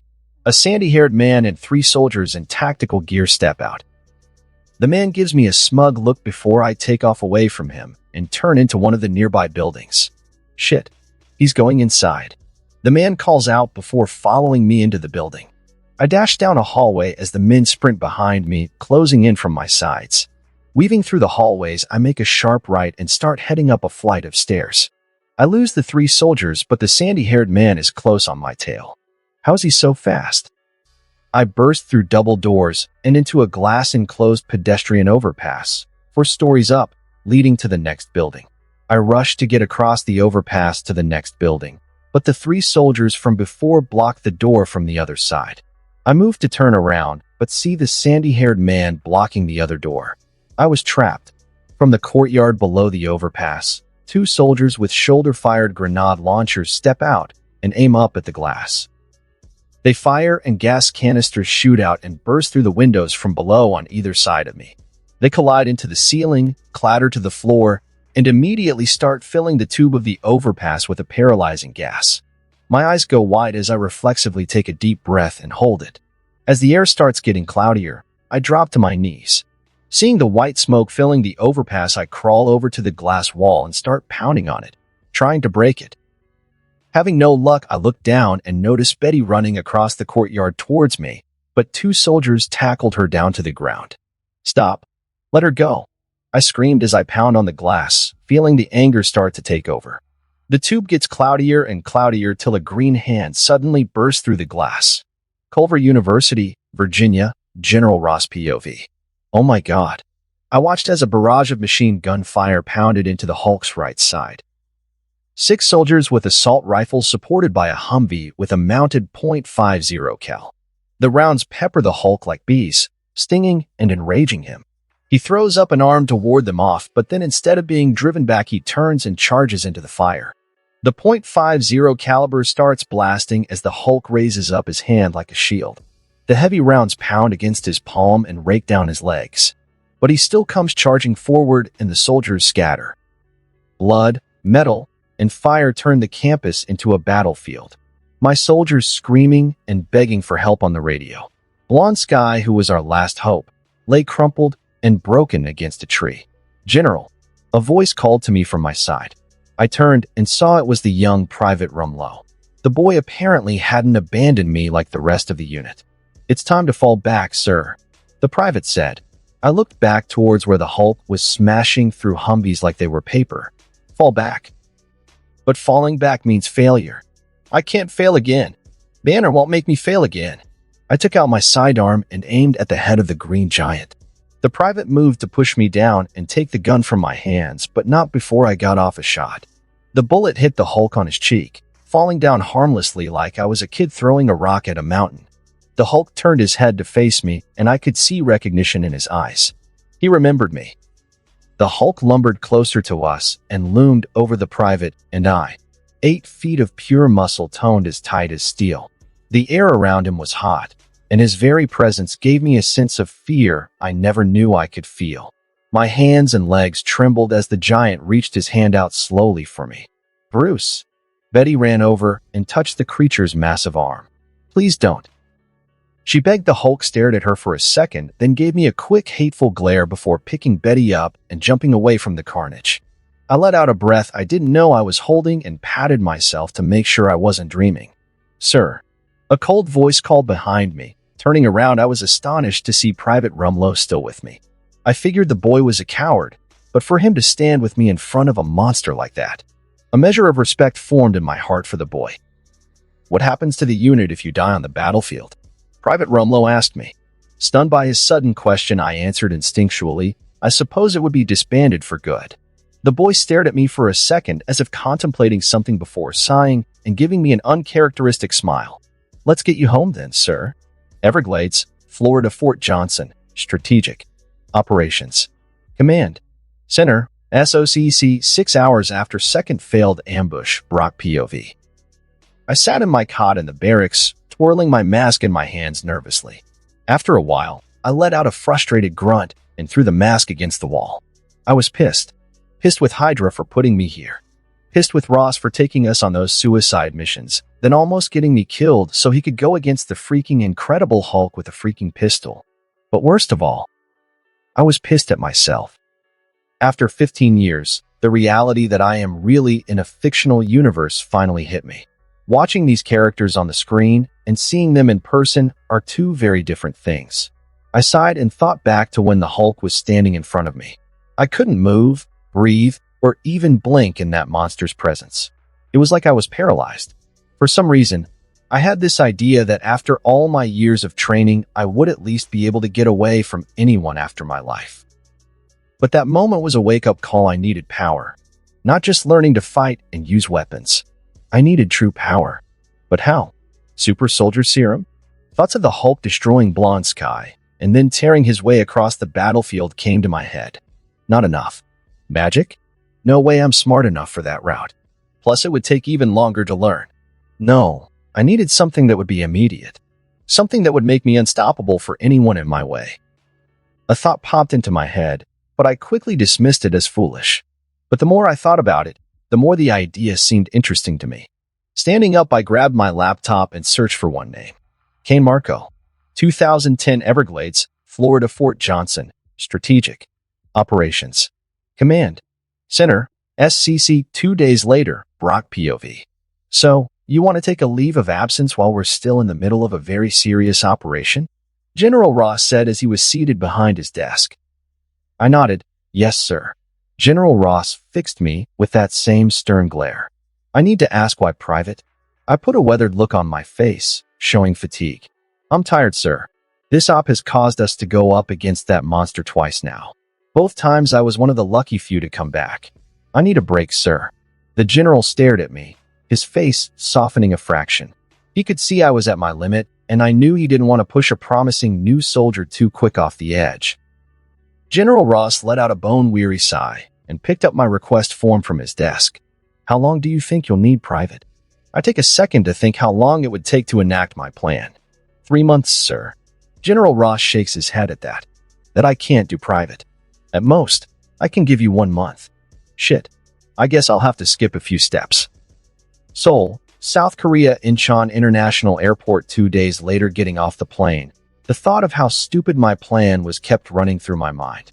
I mean, I was pretty much basing this entire thing off of a children's cartoon. After I searched the internet, and through all the files the SOCC had, I found that there was indeed a Cain Marco alive in this universe. But the strange thing was that he wasn't the all-powerful Juggernaut I remembered he was in the show. Instead, the man was running a small business with his mom in California. I didn't know what this change meant for this reality or if my idea was even still viable. But this trip to Korea would confirm a few things for me. Walking through the exiting gate of the airport, I felt a pair of eyes on me. Not making it obvious, I scanned around the terminal until my gaze landed on a small middle-aged Asian man with black shades staring right at me. When he saw me looking, he started to approach me, and I got ready for a fight. Once he was in front of me, the man looked around us to see if anyone was paying attention, then leaned his head closer to mine. "Hail Hydra," he whispered. "Shit. Seoul, South Korea. My name is Philip Cho. I am here to assist you with anything you need during your stay here, Agent Rumlow," Phil explained while I threw my bag in the back of the SUV and climbed in. The man eyed me for a response, but when I didn't give one, he started the truck and pulled off onto the highway. While in the passenger seat, I studied the man from the corner of my eye. I knew the real reason Hydra sent him was to watch me. It would seem that Hydra didn't like not knowing what their agents were up to. Who knew? They had no idea what I was doing here other than my officially reported vacation with Ross, and I would like to keep it that way. "Where does, sir?" Philip asked from the driver's seat. "The National Library of Korea," I stated. Philip looked over at me, confused.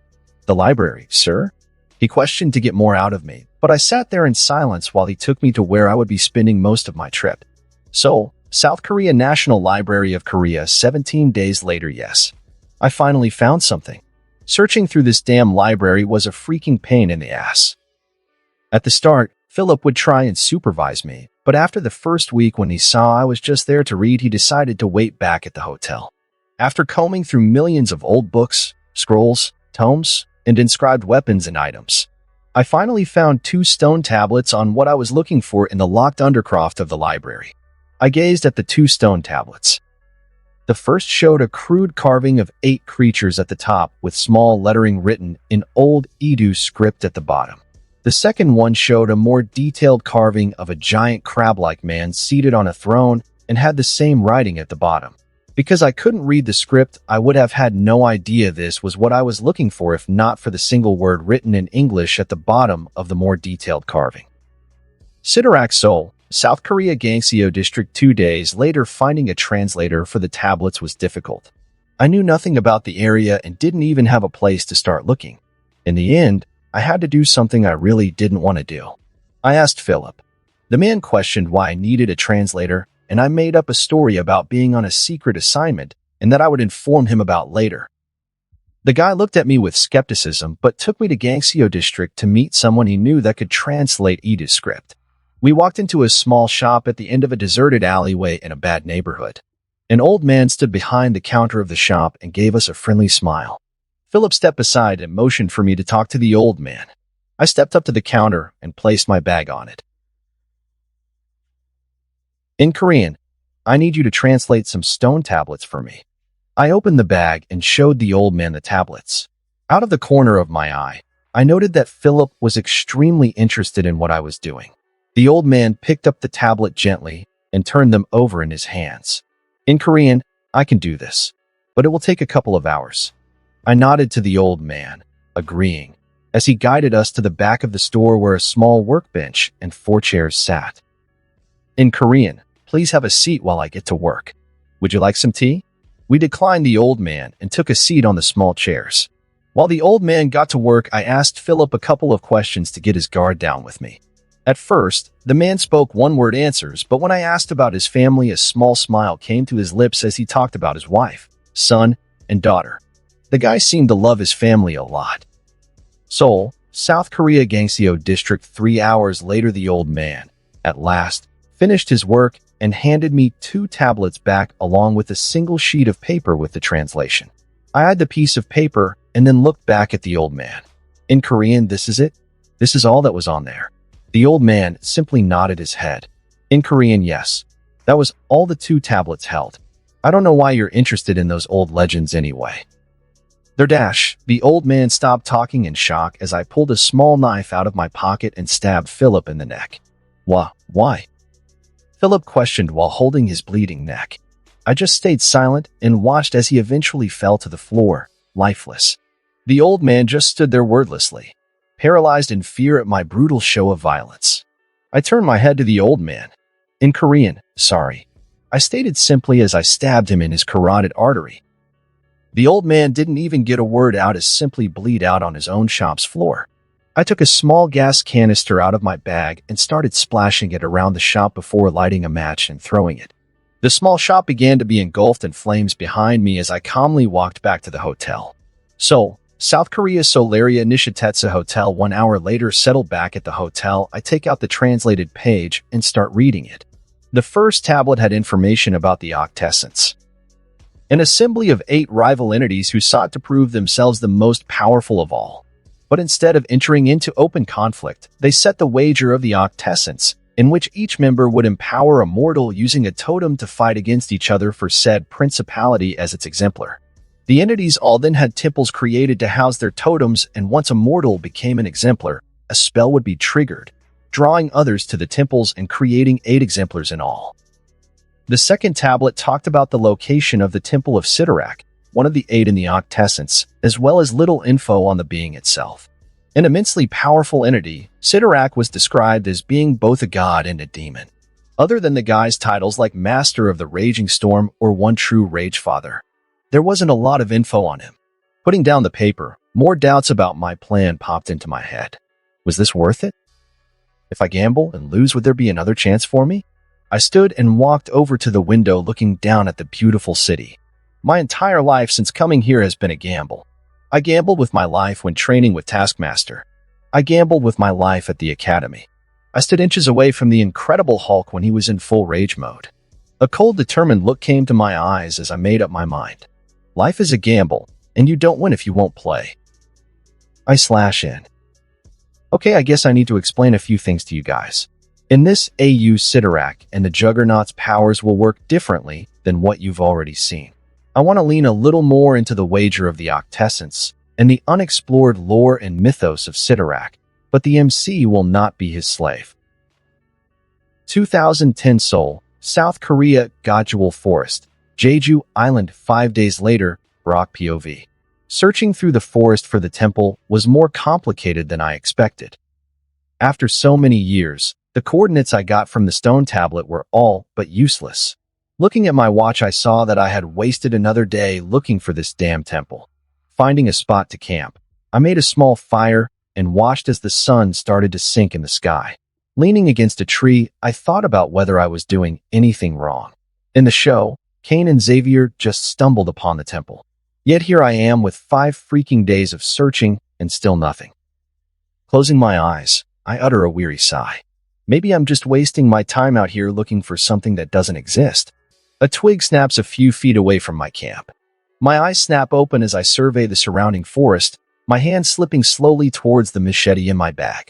A pair of hungry yellow eyes stared back at me from the darkness. Quickly grabbing my bag and pulling out my weapon, I barely dodged as a huge leopard jumped from one of the trees and leaped at me. The big cat rammed its head into the tree I was leaning on as I slung my bag over my shoulder and took off deeper into the forest. The leopard let out a growl of anger, and I could hear it chasing after me, catching up quickly. Shit, I knew I couldn't outrun this thing. so I prepared myself to fight and waited for it to make its move. The leopard reached my back, leaping up to sink its teeth in my neck as I swiftly ducked under the beast and slashed my machete along its underside, leaving a big gash, but not enough to kill it. The leopard snarled in pain and anger as it landed in front of me. Not checking whether the thing was okay, I made a sharp right and swerved through the trees as I moved. A large cliff stopped me in my tracks as I could hear the leopard coming for me. Looking over the cliff, I inspect the bottom to see a large stream with a strong current running between the rocks. Making a quick, stupid decision, I took a few steps back before launching myself over the cliff and into the water below. My left knee banged against a sharp rock as I splashed into the water, and I could see my blood dirty the water as the current seized a hold of me. Shit. I cursed in pain as my knee ached as I tried to stay afloat in the water, while also trying to swim with the current. Waves of water smashed against me as the stream took me downhill through a winding underground tunnel, eventually dumping me in a small subterranean river. Painfully, I was able to swim to the edge of the river and pull myself out of it, before coughing up water and trying to catch my breath. Calming down, I looked around to figure out where I even was right now. Rocks stood all around me as I was in an underground ravine. Water spilled into the river from above, and a small opening to a cave lay behind me. Moving closer to the cave, I noticed small carvings of pictures and strange symbols lining the edges. But I was most shocked to see the same crab-like man that was on the stone tablet carved into the sides of this cave. No freaking way. Seoul, South Korea Temple of Sidorak. Limping down the tunnel through the cave, I found that it led out into a massive cathedra with red hieroglyphics carved into the wall. A long row of stairs lines the other side of the cathedra, leading up to a small ornate pedestal with a huge glowing crimson gem floating atop it. Excitement filled me as I saw the objective I'd been fighting for only a few feet away. Hell yes. Limping closer to the stairs, I stopped as a small red energy bolt pierced me through my right shoulder, causing me to fall and howl at the sudden pain. "Where do you think you're going, mortal?" A high, raspy voice called out. Raising my head, I was appalled to see a short, 4-foot-tall yellow demon with huge bat-like ears on the side of his face and 6 tiny knots lining his long forehead. The demon stood atop the stairs as if he had always been there, and gave me a ridiculing look. "The hell are you supposed to be?" I yell as blood seeps from my shoulder. The demon's face twitched at my tone before he put on an air of superiority and answered. "Hear me, puny mortal. I am Zorak the Outcast, guardian of the Crimson Gem, and servant of Sidorak, the Lord of Oblivion." The small demon paused and looked at me expectantly as if I was supposed to applaud him or something. Instead, I just struggled back up to my feet and took a small pocket knife from my pocket. It wasn't much, but I lost my bag during the swim, so it would have to do. Zorak eyed the tiny weapon and gave me another ridiculing look before pointing his finger at me. A small crimson light emitted from his finger before shooting out at lightning-fast speed and hitting me in my wounded leg. Error. I winced as the pain hit me. "You mortals always seem to forget your place. You should kneel when a higher being is before you," Zorak said. I glared up at the small demon, anger and rage filling my mind to diffuse the pain. "Damn you, you half-pint bitch." Zorak's face took on a look of outrage before he disappeared in a red cloud of mist, only to appear again right in front of me. The demon reached its hand out for my neck. "A mere mortal like you dares T-dash." He ceased his tirade when his hand abruptly started shriveling up as it came close to me. "No. What is happening? What did you do, human?" Zorak's face paled as he saw the rest of his body shriveling up as well. His frantic eyes scanned me for the cause before landing on the watch on my wrist. "You conniving mortal. You've hidden a temporal device on your person." Zorak screamed in anger as his body continued to age rapidly. I watched confusedly as the demon fell to the floor before completely turning into dust. Temporal device? I looked down at the watch on my wrist. Did this bastard just die from my watch? Shaking my head, I put the shitty little demon out of my mind as I dragged myself up from the ground, blood oozing from both my arm and leg. "Damn it!" I cursed out of pain. Limping through Zorak the dust pile, I began to make my way up the stairs. As I got closer and closer to the gym, the world around me began to fade as a crimson-red mist started to surround my body. When I finally made it in front of the gym, my surroundings had completely changed. Around me was a harsh and beautiful realm of scarlet deserts and ruby volcanoes pouring rust-colored ash into a crimson sky. A breathtaking sunset lay just behind the steep red mountains. Seated on a throne in the middle of this new realm was a giant being in bulky crimson-red armor showing only his eerie, glowing red eyes. Finally, a deep boom voice sounded out in my head. Finally, a mortal worthy enough has made it to my temple. Touch the stone, child, and power like you never imagined could be yours. The giant leaned forward a little expectantly, eagerly waiting for me to touch the gem. I just stood where I was and asked, "I'm guessing you're Sidorak?" The giant nodded his huge helmeted head. "Yes, child. We will get to introductions later. Touch the gem. Isn't it what you came for?" Sidorak's deep voice boomed. I could hear a small voice in my head, whispering for me to touch the gem, but I just continued to stand where I was. I didn't come here for just the gem. Sidorak tilted his head, confused but also a little curious. "What else did you come for, child?" His deep voice asked. "I came here to make a deal. Seoul, South Korea, Temple of Sidorak. What would you bargain me for, child?" Sidorak questioned. "I'm fine with being your exemplar. In fact, it's the main reason I came here. But I won't be your slave. I want my free will intact and don't want you or this power to influence my actions or choices," I stated as Sidorak leaned back on his throne and studied me for a minute in silence. Shit, did I mess this up? And why would I accept this deal, child? There seems no benefit to me. Sidorak finally said. Simple. After over thousands of years, you at long last get to start the wager of octessence. Sidorak's head perked up when I mentioned the wager. So you know about the wager? I thought our legends died on the lips of those old monks. Sidorak turned his deep red eyes towards me, and I felt like he was looking at my very soul. You seem to be a man worthy of the domain of destruction. The being considered me as he thought over my offer. I will grant you this condition only if you will cede me one in return, Sidorak proposed. I stared at the giant, worried about what he would ask for. What do you want? I questioned. You will never be freed from being my avatar. Once you touch the stone, it will merge with your body, and you will never be able to remove it. I thought over his offer. On paper, it probably sounds terrible to be forever tethered to him, but in all actuality, this is something that would benefit me. I wasn't planning on giving up the power anyway, and if no one could take it from me, that closes one of the OG Juggernaut's weaknesses for me.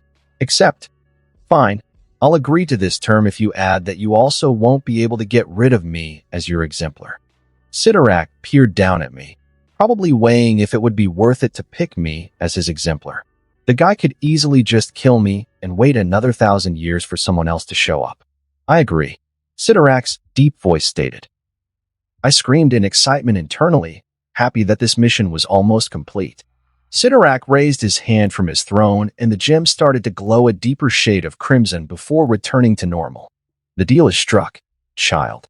Touch the gem and say the inscribed words in your mind. Reaching forward while shaking, I gently seized the gem in both my hands. It melts at my touch, the now crimson-red liquid seeping into my hands and traveling up my arms, leaving a glowing crimson pattern across both arms.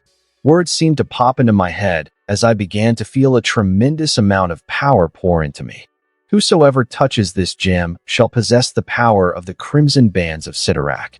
Henceforth, you who read these words shall become, forevermore, a human juggernaut. 2010 Seoul, South Korea, Temple of Sidorak, Brock POV. As the gem was completely absorbed into me, the real world snapped back into view. The crimson glow around me starts to fade, and I find myself back at the temple.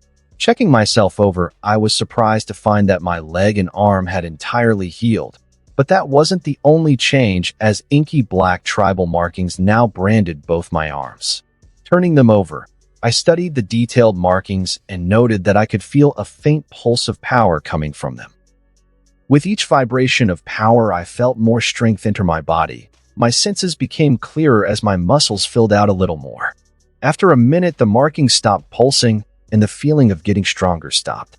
Flexing while examining my new modifications, I was pleasantly surprised by the results. This wasn't the worst side effect that could have happened. At least I didn't become a bulky giant like Cain had. Admiring myself, I punched out towards the stone wall near me and was elated to see a few cracks form from my force. I wasn't at the Hulk's level of strength, at least not yet. You will get even stronger with time, child. A familiar deep voice sounded out in my head. Startled, I scan around the room but find no one else there but me. Are you in my head right now? That wasn't part of the deal. I called out the air. Fear not, child. I am not intruding on your thoughts. I am merely speaking to you through the totem you now have inside you. Sidorak answered. It is a two-way connection, so you can close it if you wish for privacy. He said. Closing my eyes, I could feel that he wasn't lying. The connection felt like a window I could open or close anytime I want. Leaving it open, I began to question the being on more info about my current abilities. Since you have only just made the pact, you will only have access to a small amount of the gem's power, Sidorak explained. Currently, the gem has given you what I believe is peak human-level strength, durability, and stamina. As you continue to walk down the path of the domain of destruction, your power will continue to soar to astronomical levels. Domain of destruction? You mentioned that before too. What is it? I questioned. It is my principality, child. The thing my very being was created for. Sidorak answered. So you're a god of destruction? I am no god, child. Then a demon or devil? I am no demon either. At one time, I was worshipped on Earth as these things. But that was until I was banished to the Crimson Cosmos due to circumstances. Sidorak answered, and I could tell the guy didn't want to talk about that yet. So you're saying that in order to get stronger, I just have to do actions that align with your domain of destruction? I asked, changing the subject. Yes, child. It matters not to me what or who you decided to unleash the power on. As long as it's within my domain. Nodding, I thought over how generalized a domain like destruction was. It was kinda ethereal, like would destroying something like a relationship count? Or did the action have to contain some form of battle? Mind racing with different thoughts, I take a look around the abandoned temple as I recognized a current problem I was facing. How do I get out of here? Seoul, South Korea. Gojual Forest, Jeju Island. 1 hour later, armor? I questioned Sidorak while digging handholds out of the stone wall and climbing over the edge. It seems that there wasn't another entrance to the temple, so using my newfound strength, I was able to climb back up towards the stream before making it back to land. Yes, child, armor. It is not only my main symbol of power, but was the only weapon I wielded while in battle. You will need to find a strong adaptive material to forge your armor from. Only when you've done that can you call yourself a true exemplar of Sidorak. The cosmic entities explained as I tried to find my way back to civilization from the forest. Okay, what kind of dash? A loud growl interrupted me as a large spotted leopard jumped out from the thick bushes. Studying the beast, I noticed a single deep gash along the underside of its belly. Oh, it's you again, I said, recognizing the animal in front of me. The leopard let out another angry snarl as it slowly stalked around me. Seems it remembered me too. A predatory smile came to my lips as a murderous gleam shined through my eyes. You came at the right time. I needed something to test on, and I already owe you a few licks. The leopard snarled again and crouched low before pouncing on me, its large canines aiming to rip my face off. Moving faster than I ever have, I avoided the attack and moved behind the leopard before wrapping both my arms around the beast's throat and slamming it hard to the ground. The leopard let out a pained yelp as it hit the ground. It tried to free itself from my hold, its claws scraping against my skin. I noted that while the scratches did hurt a bit, they weren't breaking the skin. Smiling, I increased the strength in my arms increased as I twisted the leopard's head in the opposite direction, snapping its neck as easily as twisting off a bottle cap. As the beast fell limply in my arms, I saw my markings pulse with crimson energy for a second before returning to normal. Releasing the now dead leopard, I opened the connection to Sidorak. Why did my markings pulse for a second? I questioned. Because you were committing actions that reside within my domain. The gem provided you more power, Sidorak explained. I nodded. Was it the act of killing or the fight? I asked, trying to get a handle on what I did to cause the small power-up. Both, child, Sidorak stated simply, not elaborating. Sighing, I closed the connection as I continued to make my way back to the city. Time to go home. 2011 Everglades, Florida. Fort Johnson, SOCC. 4 weeks later, Brock POV. Returning to the base was awkward. It seems that in the month I was gone, most of the unit died in Harlem while caught up in a fight between the Hulk and a monstrously mutated Blonsky. General Ross was stripped of his command, and those who survived the battle were systematically transferred to different units. Safe to say the SOCC task force was on its last legs. 597, 598, 599, 600, placing the 1,000 pounds weights back on the bench press. I grabbed a nearby towel to wipe my sweaty face, while breathing a little heavily. Over the 4 weeks, while waiting for Hydra to decide where they wanted to send me, I used the time to figure out my limits with my new powers in the empty training room. I found out that while I was stronger than before, the biggest increases were from my durability and stamina. While bullets wouldn't be bouncing off my skin, yet it would still take a lot more effort to damage me and tire me out. Standing up from the bench, I moved over to the mirror and looked myself over. Hazel brown eyes stared back at me as my medium-length black hair, which was shaved on the sides, draped over my sweaty face. Peering down at the intricate black markings covering both my muscular arms, I felt a knock on my connection with Sidorak. Opening the link, the being's deep voice questioned, "Why do you train yourself in this way? Would it not be easier to test yourself upon the battlefield?" Over the 4 weeks, I also learned that Sidorak had absolutely no chill and preferred me to partake in violent and bloody actions all the time. "I don't want to join a fight without knowing all that I'm capable of first," I stated while moving over to the treadmill. "A battlefield is the best training ground, child," Sidorak lectured. Ignoring the deity, I stopped my workout as footsteps sounded in my keen ears as someone made their way towards the training room I was occupying. Closing the link with Sidorak, I turned and faced the door right as a man with a bald head and glasses opened it. The man was startled to find me staring at him, but quickly regained his composure and put on a professional smile. "Private Brock Rumlow?" he questioned. I stared at the man for a few seconds, trying to place his familiar face, before nodding. "Pleasure to meet you. My name is Jasper Sitwell." The man drew closer with his hand raised for a handshake. As we shook hands, Jasper leaned close to my ear and whispered softly, "Hail Hydra." "Of course. Fort Johnson, SOCC, you have been officially recruited to a new counter-terrorist special mission task force of S.H.I.E.L.D., Jasper explained to me while seated in the small chair of the closed-off meeting room. "The Special Tactical Reserve for International Key Emergencies, or STRIK, will be under the direct command of Alexander Pierce, Secretary of the World Security Council." Jasper pulled a file out of his briefcase and laid the pages with pictures of soldiers and their info down in front of me on the table. "The team will consist entirely of colleagues you may already be acquainted with." Looking down at the pages, I noticed a few familiar faces, namely Jack, my foster brother, were among them. I was surprised the boy was still alive. "Due to your outstanding record and ability to survive your previous post, you have been assigned as team captain, but will report all actions and mission debriefs to me, your handler. We don't want you going off again without our knowledge." Jasper gave me a cold look. I just stared at the man blankly, while debating internally whether it would be easier to just kill him and try to flee from Hydra.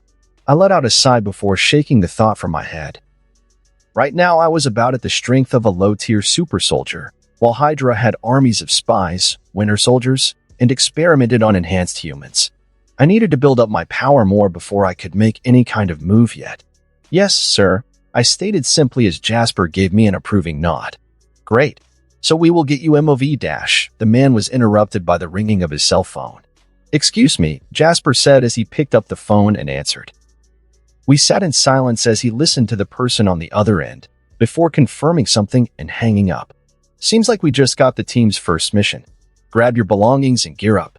We're going to New Mexico. 2011 Puente Antiguo, New Mexico Crater Investigation Site, Omniscient POV. Cars, pickups, and SUVs parked around a huge crater, the sound of a boisterous party coming from within. Inside the crater, it looks like the whole town is turned out. Locals sit on lounge chairs, drink beer from coolers, laugh, and talk. They watch the center of the crater, where groups of burly men have formed a line to take a turn with the mysterious object. One of them struggles and fails to lift it. As he gives up, the next man steps up and takes his turn, straining from the effort. Other townies snap pictures of the scene with their cell phones. They hear an approaching rumble, then clear a path as a large pickup truck backs its way down the crater's edge. An eager townie hops out the passenger's side, and pulls a thick chain from the back of the truck.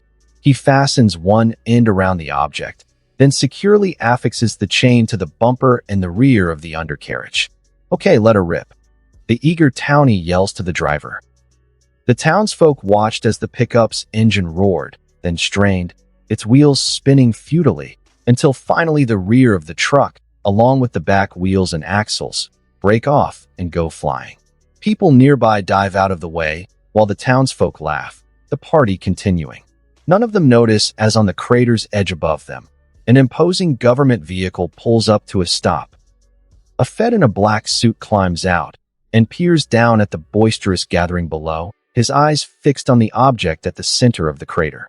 He is SHIELD Agent Phil Coulson. Coulson stares down at the object, a small hammer that glows with otherworldly blue energy. While looking at the hammer, Coulson pulls out a phone from his pocket and makes a call.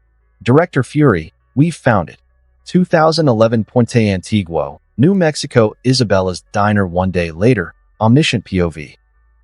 Eric Selvig, Darcy Lewis, Jane Foster, and Thor sat at a table in the local diner. Eric and Darcy watch as Thor eats ravenously from a huge mound of steak and eggs. A couple of other full plates of pancakes, biscuits, and gravy are piled high before him. Jane was eager to question the strange man, her notebook at the ready. "Now tell us exactly what happened to you last night," she ordered. Thor looks her in the eyes, staring, intrigued. Jane gets flustered and looks away. "Maybe start with how you fell out of the sky." Jane tried to continue.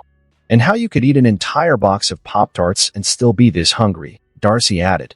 Jane shoots her a withering look as Thor downs a cup of coffee.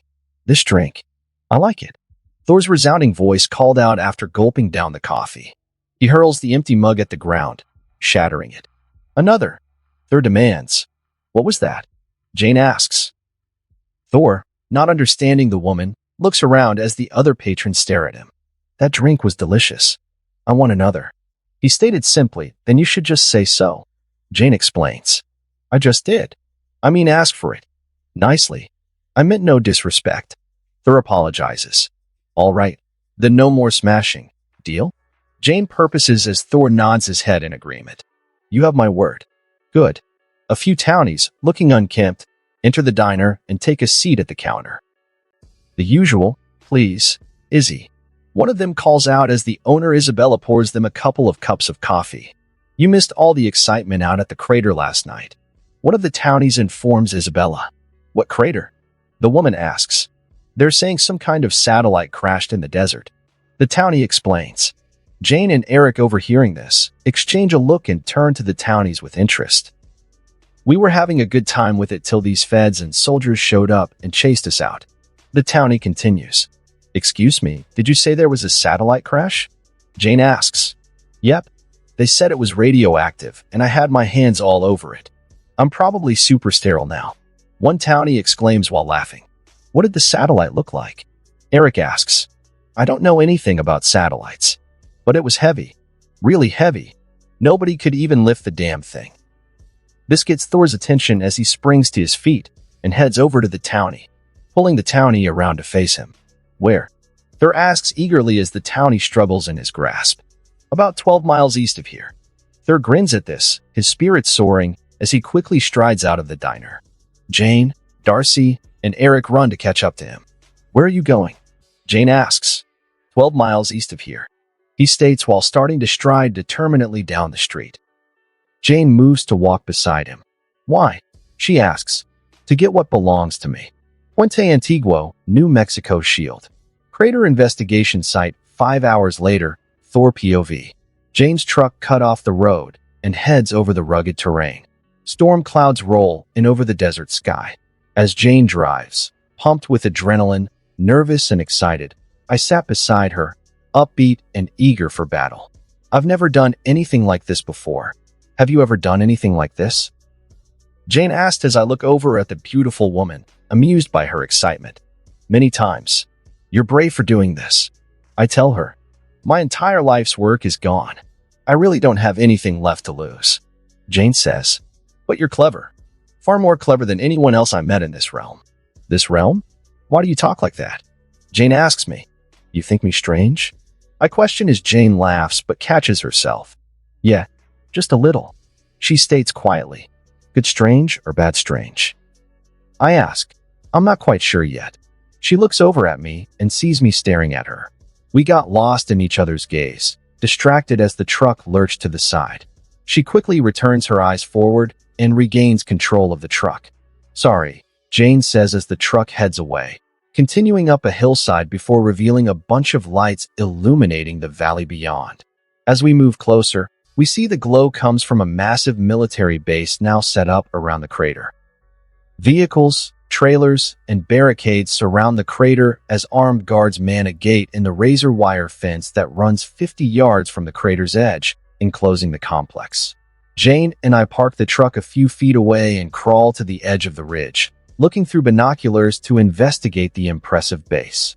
That isn't a satellite crash. They would have hauled the wreckage away, not built a city around it. Jane explains as I shrug out of my jacket and hand it to her. You're going to need this. Why? She asks as thunder begins to rumble overhead. Jane stares at me intently but takes the jacket. Stay here. Once I have Mjolnir back, I will return what they stole from you. I say while looking at the gorgeous woman, already knowing that she may disobey my request. No. Look what's down there. You can't just walk in, grab our stuff, and walk out. She exclaims. I won't, I remark, and Jane looks relieved by my words. I'm going to fly out, I say, and before she can react I start heading towards the crater. The first drops of rain begin to patter into the dust. Wait, Jane calls out, but I'm already headed towards the crater. Puente Antiguo, New Mexico Shield. Crater investigation site, Jasper Sitwell POV. A needle spikes on the handheld sensor device the technician is holding as he looks over at the hammer. The hammer begins to give off a subtle glow as a bolt of lightning crackles across the sky above. Through the glass walls of the base's command trailer, I observe as Coulson directs technicians, busy at work. Translucent cube structures are raised in the middle of the crater as within the structure itself. A team of SHIELD scientists works with high-tech machinery, analyzing the object at the center of it all. I sit and watch the proceedings as a technician in a headset monitors the security screens. The system's barely working as it is, with all the interference that thing's giving off. The technician declares while gesturing toward the hammer at the center of the crater. He looks over and checks another computer screen. Sir, we've got a commercial aircraft coming in over us, Southwest Airlines Flight 5434. He informs me. Rerouted, like all the others, I state. Right. Should I get the passengers some free drinks for the trouble? The technician jokes as I glare at him. He clears his throat nervously at my glare and shrugs. Just thought it'd be a nice gesture. The techie states while typing into the computer before he notices something on another screen. Hold a sec. We got something outside the fence, west side. He points at the screen. Through the haze of the storm, I watch the monitor as it shows a thermal signature huddled beside the fence. Picking up the radio, I call out to my newly acquired attack dog. Captain Rumlow? A few seconds pass before the boy's cold, indifferent voice responds. Yes, sir. Looks like we have a visitor. Why don't you and your men go greet them? Puente Antiguo, New Mexico Shield. Crater investigation site, omniscient POV. Raindrops pound against the ground as a military jeep pulls up. A pair of SHIELD agents scan along the fence with a flashlight but see nothing unusual. Looks like we're good here, sir. Must have been another coyote. One of them calls out over the radio. Just then, the other agent notices a section of the fence has been bent up from the ground, leaving a gap. Before either of them can call it in, a massive crack of lightning illuminates the night sky, revealing the silhouette of a large man standing outside the driver's side of the Jeep. The agents reach for their weapons as Thor's elbows the driver across the jaw, causing him to drop his weapon. One of them slumps over the steering wheel, as the other starts to raise a shotgun at Thor. Thor grabs the barrel, yanks it out of his hands, and thrusts the hilt back, smashing the agent's jaw. The two agents taken care of, Thor reaches into the Jeep to grab a raincoat as a young voice sounds over the radio. Delancey, Jack, report.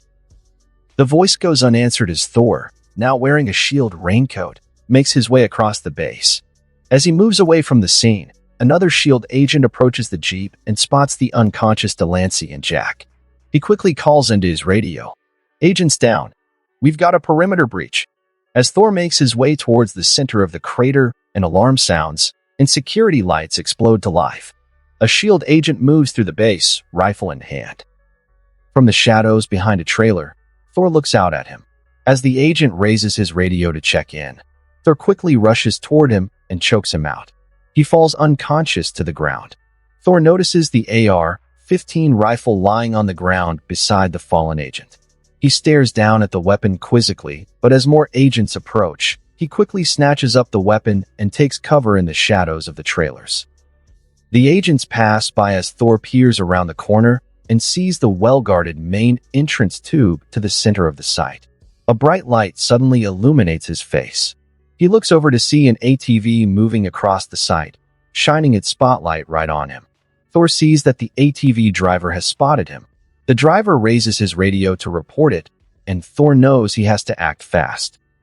He raises the rifle, then flips it over in the air and catches it by the barrel before rearing the weapon back and hurling it like a hammer. The rifle flies through the air, smashing the ATV's spotlight. Glass and debris shower the driver, who takes his hands off the wheel to protect himself. The ATV roars out of control past the agents near the tube entrance. Thor emerges from the shadows and watches as the other agents begin abandoning the site entrance. As SHIELD agents pull the ATV driver from the wreckage, Thor races towards the unguarded entrance to the tunnels and heads inside. Sprinting up the entrance ramp, Thor stops as before him, 2 more agents round the corner. Thor knocks out the first agent, then tackles the second. He hurries around the corner as more start coming up a ladder ahead. Thor punches the closest agent, sending him tumbling backward, toppling the others on the ladder behind him, and he takes off running as the agents regroup and give chase. Thor spots the glow of Mjolnir in the central cube through the translucent walls of the tunnels. He hurries through the tunnels to find a way towards it. As Thor races through the underpass, he spots another agent running right at him, on a collision course. He noticed that, unlike the others, this agent wore a weird skull mask. Thor ignored the oddity and moves to try and take him out with a punch to the gut, but is surprised when pain rushes to his hand as it connects with the agent's stomach. "Erg!" Thor exclaims in pain as the mask-wearing agent quickly grabs him by the throat and easily lifts him into the air with one hand. Thor tries to free himself from the man's vice-like grip but fails. What are you?" Thor squeezes out as he tries to get air into his lungs. The masked man doesn't answer him as he slams Thor's head into the mud. Thor gasps as mud fills his eyes and mouth. He quickly tries to get back to his feet before feeling a hand grab him by his head and start to drown him in the mud.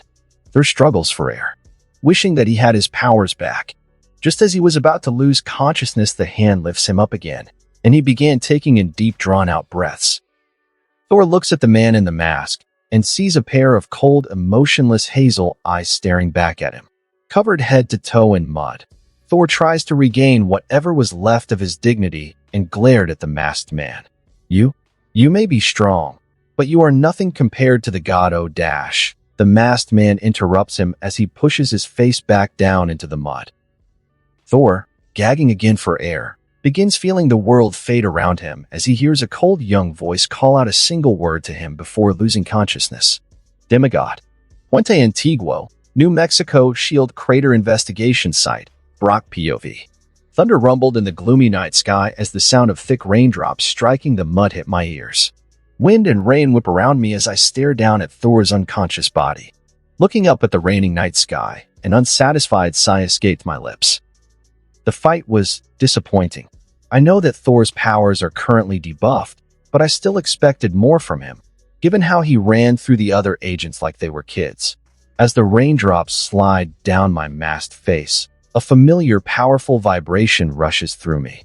I pull up the sleeve of my shirt and see my markings emitting dark crimson energy. The feeling of power radiates through my body, and a small smile comes to my lips as I sense myself getting stronger. But after a minute, the feeling fades and my markings return to normal. Knock, knock. As the sensation of gaining power vanishes, I feel Sidorak knock on our link. Opening the connection, I hear the cosmic being's deep voice sound in my head. What is this thing, child? It seems like a mortal, but has a faint godlike aura locked within him. Returning my gaze down to the body lying limply in the mud, I answered, "This is Thor, Norse god of thunder. Sidorak chuckles mockingly at my words. This is what counts as a god nowadays? Back in my time, this thing would barely qualify to be an acolyte, let alone a supreme being. A puzzled look came to my face at Sidorak's words. Granted, Thor was kinda weak right now, but he was still one of the Avengers' heavy hitters. Before I could respond, sounds of sprinting footsteps filled my keen ears, and I could feel a pair of eyes on me. Closing the link, I looked up to see a hooded figure taking a position on the watchtower above. The figure points a sniper rifle toward my direction. I suggest you don't point that at me unless you want to end up like him. I yell up at the figure while gesturing towards Thor's body. The figure hesitates but eventually lowers his weapon as more agents, led by Phil Coulson, converge on my location. Coulson comes up to me and looks between Thor's body in the mud and I. Great work, Captain Rumlow. He pats me on the back before focusing all his attention on the unconscious body. More S.H.I.E.L.D. agents move in, guns trained on Thor, surrounding him as Coulson activates his radio. Ground units move in and take the prisoner. This show's over. Puente Antiguo, New Mexico S.H.I.E.L.D. crater investigation site 2 hours later. Thor POV. I woke up in a padded holding cell with a glass mirror positioned opposite me. Seated in a chair, hands cuffed behind me, I just stared forward blankly. A balding middle-aged man walked through the door of my cell and stood in front of me silently, but I act like I don't seem to notice or care. I just sit there, head bowed, a broken and lost man. I'm Agent Phil Coulson with the Strategic Homeland Intervention, Enforcement, and Logistics Division, better known by its acronym S.H.I.E.L.D. The man introduces himself, but I still don't respond. It's not easy to do what you did. You made most of us all look like a bunch of mall cops. That's hurtful. Coulson says, the men you so easily subdued are highly trained professionals, and in my experience, it takes someone who's received similar training to do what you did to them. Would you like to tell me where you received your training? I just continued to sit in silence, remembering the skull-masked soldier who didn't seem to have any problems facing me. Pakistan, Chechnya, Afghanistan. Then again, you strike me more as the soldier of fortune type. What was it, South Africa? Still no answer. Coulson leans in closer to me. Certain groups pay well for a good mercenary, especially Hydra. Coulson watches my face for a reaction and waits for a response, but gets none. Who are you? He finally asks. Just a man, I respond in a defeated tone. Coulson studies me for a long moment before moving back towards the door he came in through. One way or another, we find out what we want to know.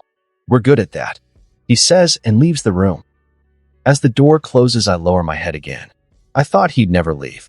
A familiar voice sounds out in the room as I look up, shocked to find Loki standing there, dressed in 21st century attire. Loki, what are you doing here? I question. Loki fixes me with a smug smile before mockingly answering. I had to see you. What's happened? Tell me.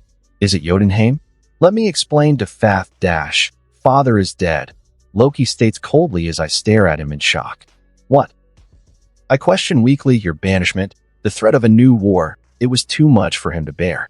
I take a second as the implications of Loki's words dawn on me. I'm responsible for my father's fate. Loki draws closer to me and looks me in my eyes, consolingly. You mustn't blame yourself. I know that you loved him. I tried to tell him so, but he wouldn't listen. Loki reaches a hand up to grab my shoulder. It was cruel to put the hammer within your reach, knowing you could never lift it. But who would have thought you wouldn't even be able to get near it? I stare ahead blankly, falling deeper into the abyss of despair. Loki lets go of my shoulder and turns his back on me. The burden of the throne has fallen to me now. He says, hey, am I allowed to go home now? I ask. Loki shakes his head sadly. The truce with Jotunheim is conditional upon your exile. But couldn't we find a way to dash? Mother has forbidden your return. His words were like a knife in my heart, but I just nod and lower my head, beaten. This is goodbye, brother. I'm so sorry. No, I'm sorry. Loki, thank you for coming here. Loki turns back towards me and gives me a heartwarming smile. Nothing could have stopped me. The door opens and Coulson enters the room again, but seems to take no notice of Loki being there. Farewell, brother, Loki says before vanishing into thin air. Goodbye, I respond sadly. Goodbye, I just got back. Coulson says while looking at me perplexed. Now, where did we leave off? Puente Antiguo, New Mexico Shield Crater Investigation Site, Omniscient POV. Agents and scientists work to repair the damaged area around Mjolnir. They take no notice of Loki as he steps up beside the hammer. He stares at it, intrigued, wondering, can he do it? He reaches down and tries to lift it, but can't. He lets it go, eyes it with contempt, then steps away. He gestures with his arms. An odd green and gold light rises from the ground, enveloping him. Then he disappears. In the distance, hidden under the cover of shadows in the base, a creepy painted skull mask watches as Loki disappears. A power-hungry look can be seen in the hazel eyes beneath the mask. 2011 Puente Antiguo, New Mexico Shield Crater Investigation Site. One day later, Omniscient POV. Agent Coulson, as well as several other S.H.I.E.L.D. agents, stand across from Eric Selvig as the scientist stands outside the gate entrance to the base. Donald Blake. Coulson questions as the agents watch Eric for any sudden moves, their weapons at the ready. Dr. Donald Blake. He's part of our team. Eric explains. Coulson eyes the man with a suspicious gaze. You have very dangerous coworkers, Dr. Selvig. Eric's face started to sweat a little at Coulson's gaze, but he pushed through his nervousness to continue his ruse. Troubled, not dangerous. He was distraught when he discovered that you'd taken all of our research. It was years of his life, gone. He got depressed, started drinking, and, well, you know the rest. Coulson's suspicious look didn't leave his face as he studies the old scientist. You mind if we take a moment to verify his identity? Certainly. Eric nods as a S.H.I.E.L.D. technician at a nearby computer runs the name, Donald Blake. Silence settles between the two for a moment as Eric nervously shuffles his feet. Why, you can understand how a man could go off like that. I mean, a big, faceless organization like yours, coming in with their jackbooted thugs and stealing private property, is how Dr. Blake described it. That doesn't explain how a scientist managed to tear through our security? Coulson questions, but Eric just shrugs nervously. Steroids. He's a bit of a fitness nut. A small amused smile came to Coulson's lips, but the look of suspicion never left his eyes. On the S.H.I.E.L.D. text monitor, a DMV record from the state of New York pops up reading, Dr. Donald Blake. The license photo is indeed a picture of Thor, but the picture looked like it was taken with a cell phone. The tech hits a button, and a graphic reading, S.H.I.E.L.D. Security Analysis and Progress, popped on the screen. Coulson eyes the screen. After a while, he turns back to Eric. It says here he's an MD. He is. That is, he was. He switched careers and became a physicist. He's quite brilliant, really. If you would just release him to me, I promise to keep an eye on him. Coulson returns his gaze towards the computer screen and thinks, looking back at Eric, he sizes the man up in his head before suddenly a big smile comes to his face. He turns to a nearby agent. Release. Dr. Blake, to Dr. Selvig here. The agent looks over at him, surprised. Coulson just nods as the agent moves to follow his orders. Make sure he stays in town for the next few days in case we need to talk to him again, Coulson says as Eric shakes his hand. Thank you. After a moment, Thor, hands cuffed behind his back, was escorted out of the base. For S.H.I.E.L.D. agents kept their gun trained on the man as he was led to the entrance gate. Donnie, there you are. Eric yells as Thor looks up, unsure what the hell is going on. An agent releases him from the handcuffs as Eric moves to give him a warm hug. It's going to be all right, my friend. Come on, I'm taking you home. He lets go and leads the bewildered Thor toward the entrance gates. As Thor and Eric make their way past the S.H.I.E.L.D. security room, Thor notices Jane's possessions and equipment from the Smith Motors lab stacked under a tarp. He spots Jane's handwritten journal among them. As he passes, he quickly tries to take it from the pile and pocket it, but a powerful grip wrapped around his wrist, stopping his hand before he could touch it. Looking up, Thor sees a familiar pair of cold hazel eyes looking at him through a menacing painted skull mask. The two stares at each other for a second as the masked agent lets go of his wrist and moves back to his position beside a smiling Coulson. Waving at the two, Coulson calls out, "Just keep him away from the bars." "I will." Eric responds as the pair continue their way out of the base. Coulson looks at the computer bearing Donald Blake's DMV record. A security warning over the image clearly reads, "Security alert. Falsified data." He knows the entire story has been a ruse all along. He looks over at Selvig and Thor heading away from the security room, his eyes following them outside as they climb into an SUV. As the pair drive off, Coulson turns to the masked agent beside him. Take a small team and follow them. Puente Antiguo, New Mexico Rooster Roadhouse Bar and Grill. 2 hours later, Thor and Eric sit at a booth at the back of the local dive. The bartender sets down a couple of mugs of beer and 2 shots of whiskey. Eric pours the shot into his mug and downs it. Thor follows his example. Seems Darcy's a terrible intern, but a talented hacker, Eric says while putting his empty mug on the counter. Thor downs his drink and looks over at the man appreciatively. Thank you for what you've done. Eric just nods at his words. Don't thank me. I only did it for Jane. Are you in love with her?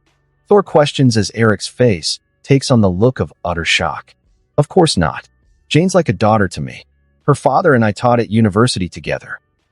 A good man, but he never listened. This registers with Thor as he remembers his relationship with his own father. Neither did I. Eric eyes him with interest. I don't know if you're really delusional, and I really don't care at this point. I just care about her. I've seen the way she looks at you. Thor looks over at the man, a sincere look coming to his face. I swear to you, I mean her no harm. Eric studies him for a second before nodding his head. Good. If that's the case, then I'll buy you one more drink, and you'll leave town tonight. A long pause takes place, then Thor nods and takes a drink. Downing it, a defeated look overtakes Thor's face, and he lets out a tired sigh. I had it all backwards. I had it all wrong. Eric watches him keenly. This is a different Thor than he's seen before. It's not a bad thing, finding out that you don't have all the answers. That's when you start asking the right questions. Thor takes in the man's words. I was once a triumphant prince who never knew anything else but victory. But that's gone now. For the first time in my life, I have no idea what I'm supposed to do. Eric sips his drink and then turns toward the lost man beside him. Anyone who's ever going to find their way in this world has to start by admitting they don't know where the hell they are. Thor nods at the wise words. Hey, I know you, man. A voice interrupts the two as Thor looks back to see a well-built young man with medium-length black hair that was shaved on the side and tattoos running down both his arms. A look of intoxication was in the young man's hazel eyes, and he carried himself with a drunken demeanor. The drunk young man sizes Thor up and approaches, belligerent and looking for a fight. You're the one going around town with that hot scientist girl. The drunk guy reaches the pair, and Thor doesn't like where this is going. I wouldn't mind her doing a little research on me. The guy makes a rude gesture and laughs at his own words as a look of annoyance fills Thor's face. I have no quarrel with you, but she's a lady. You should be more respectful, Thor says while trying to ignore the drunkard. And you should shut the hell up, bitch boy. Eric looks over to Thor, concerned that he's going to lose it. But to his surprise, Thor remains unaffected by the drunk guy's baiting. I will not fight him, Thor says as he sees Eric looking at him. Then it'll be easy to kick your ass. A bitch like you doesn't deserve a fine piece of ass like that. The guy moves toward Thor, but Eric stands and steps between the two. Gentlemen, please. Let's keep our heads. Suddenly, Eric tries to headbutt the drunkard, but is only sent tumbling head first into tables as the man deftly dodges it. Thor moves to help the old man, but is stopped as the drunk guy seizes him up by the collar and pulls him up off his feet. All right, that's enough. Think it's time you leave, guy. Everyone looks over to see the bartender aiming a small pistol toward the drunk young man. The drunk eyes the bartender, then places Thor down on his feet before raising his hands in surrender. Chill, dude. I'm leaving. This bitch isn't worth it anyway, the young man states as he quickly leaves the bar. Thor helps Eric up to his feet, and the two look at each other before laughing at the bizarre situation. Another drink? Eric asks, and the pair continue their good night. Unbeknownst to them, a tiny thin device was placed on the back of Thor's shirt collar. Puente Antiguo, New Mexico Smith Motors Lab. 1 day later. Jack POV. Darcy and Eric sit at a card table, drinking coffee. Thor holds a couple of plates as Jane makes eggs on a hot plate. She scoops them out onto the plates. Thor takes them over to the table and sets them down before Eric and Darcy. Jane and Thor sit with the others and start to eat their breakfast, all of them looking like a little family. On a roof across the street from Smith Motors, Agent Kale and I continue our surveillance, bored out of our wits. I watch the group through the lab window with binoculars as Agent Kale listens to the comlink and then turns toward me. The captain wants an update, he states. Tell him they're just eating eggs. Scrambled or fried? Kale jokes as I turn to glare at him. Either take the mission seriously or I tell the captain you're slacking. And you know he doesn't tolerate incompetence, I state. Kale nervously clears his throat before returning to the comlink. Target is just eating, sir. We'll keep you posted. Puente Antiguo, New Mexico. Brock POV. Target is just eating, sir. We'll keep you posted. The voice reported over the comms. Copy. Don't take your eyes off them. I order while turning off the comms. Moving towards the back of another building on the street, I take off the bag on my back and pull out one of the mini C4 charges I confiscated from the shield armory. Planting the charge at the base of the building, I continue to slink through the back streets and alleyways towards the next building. A small murderous smile plastered firmly in my face. And that concludes this episode. If you enjoyed it, I'd seriously love it if you guys could leave a like on the video, as it genuinely helps out so much, and it keeps me going, plus it takes only 1 second. That said, have a wonderful day. See you in the next one.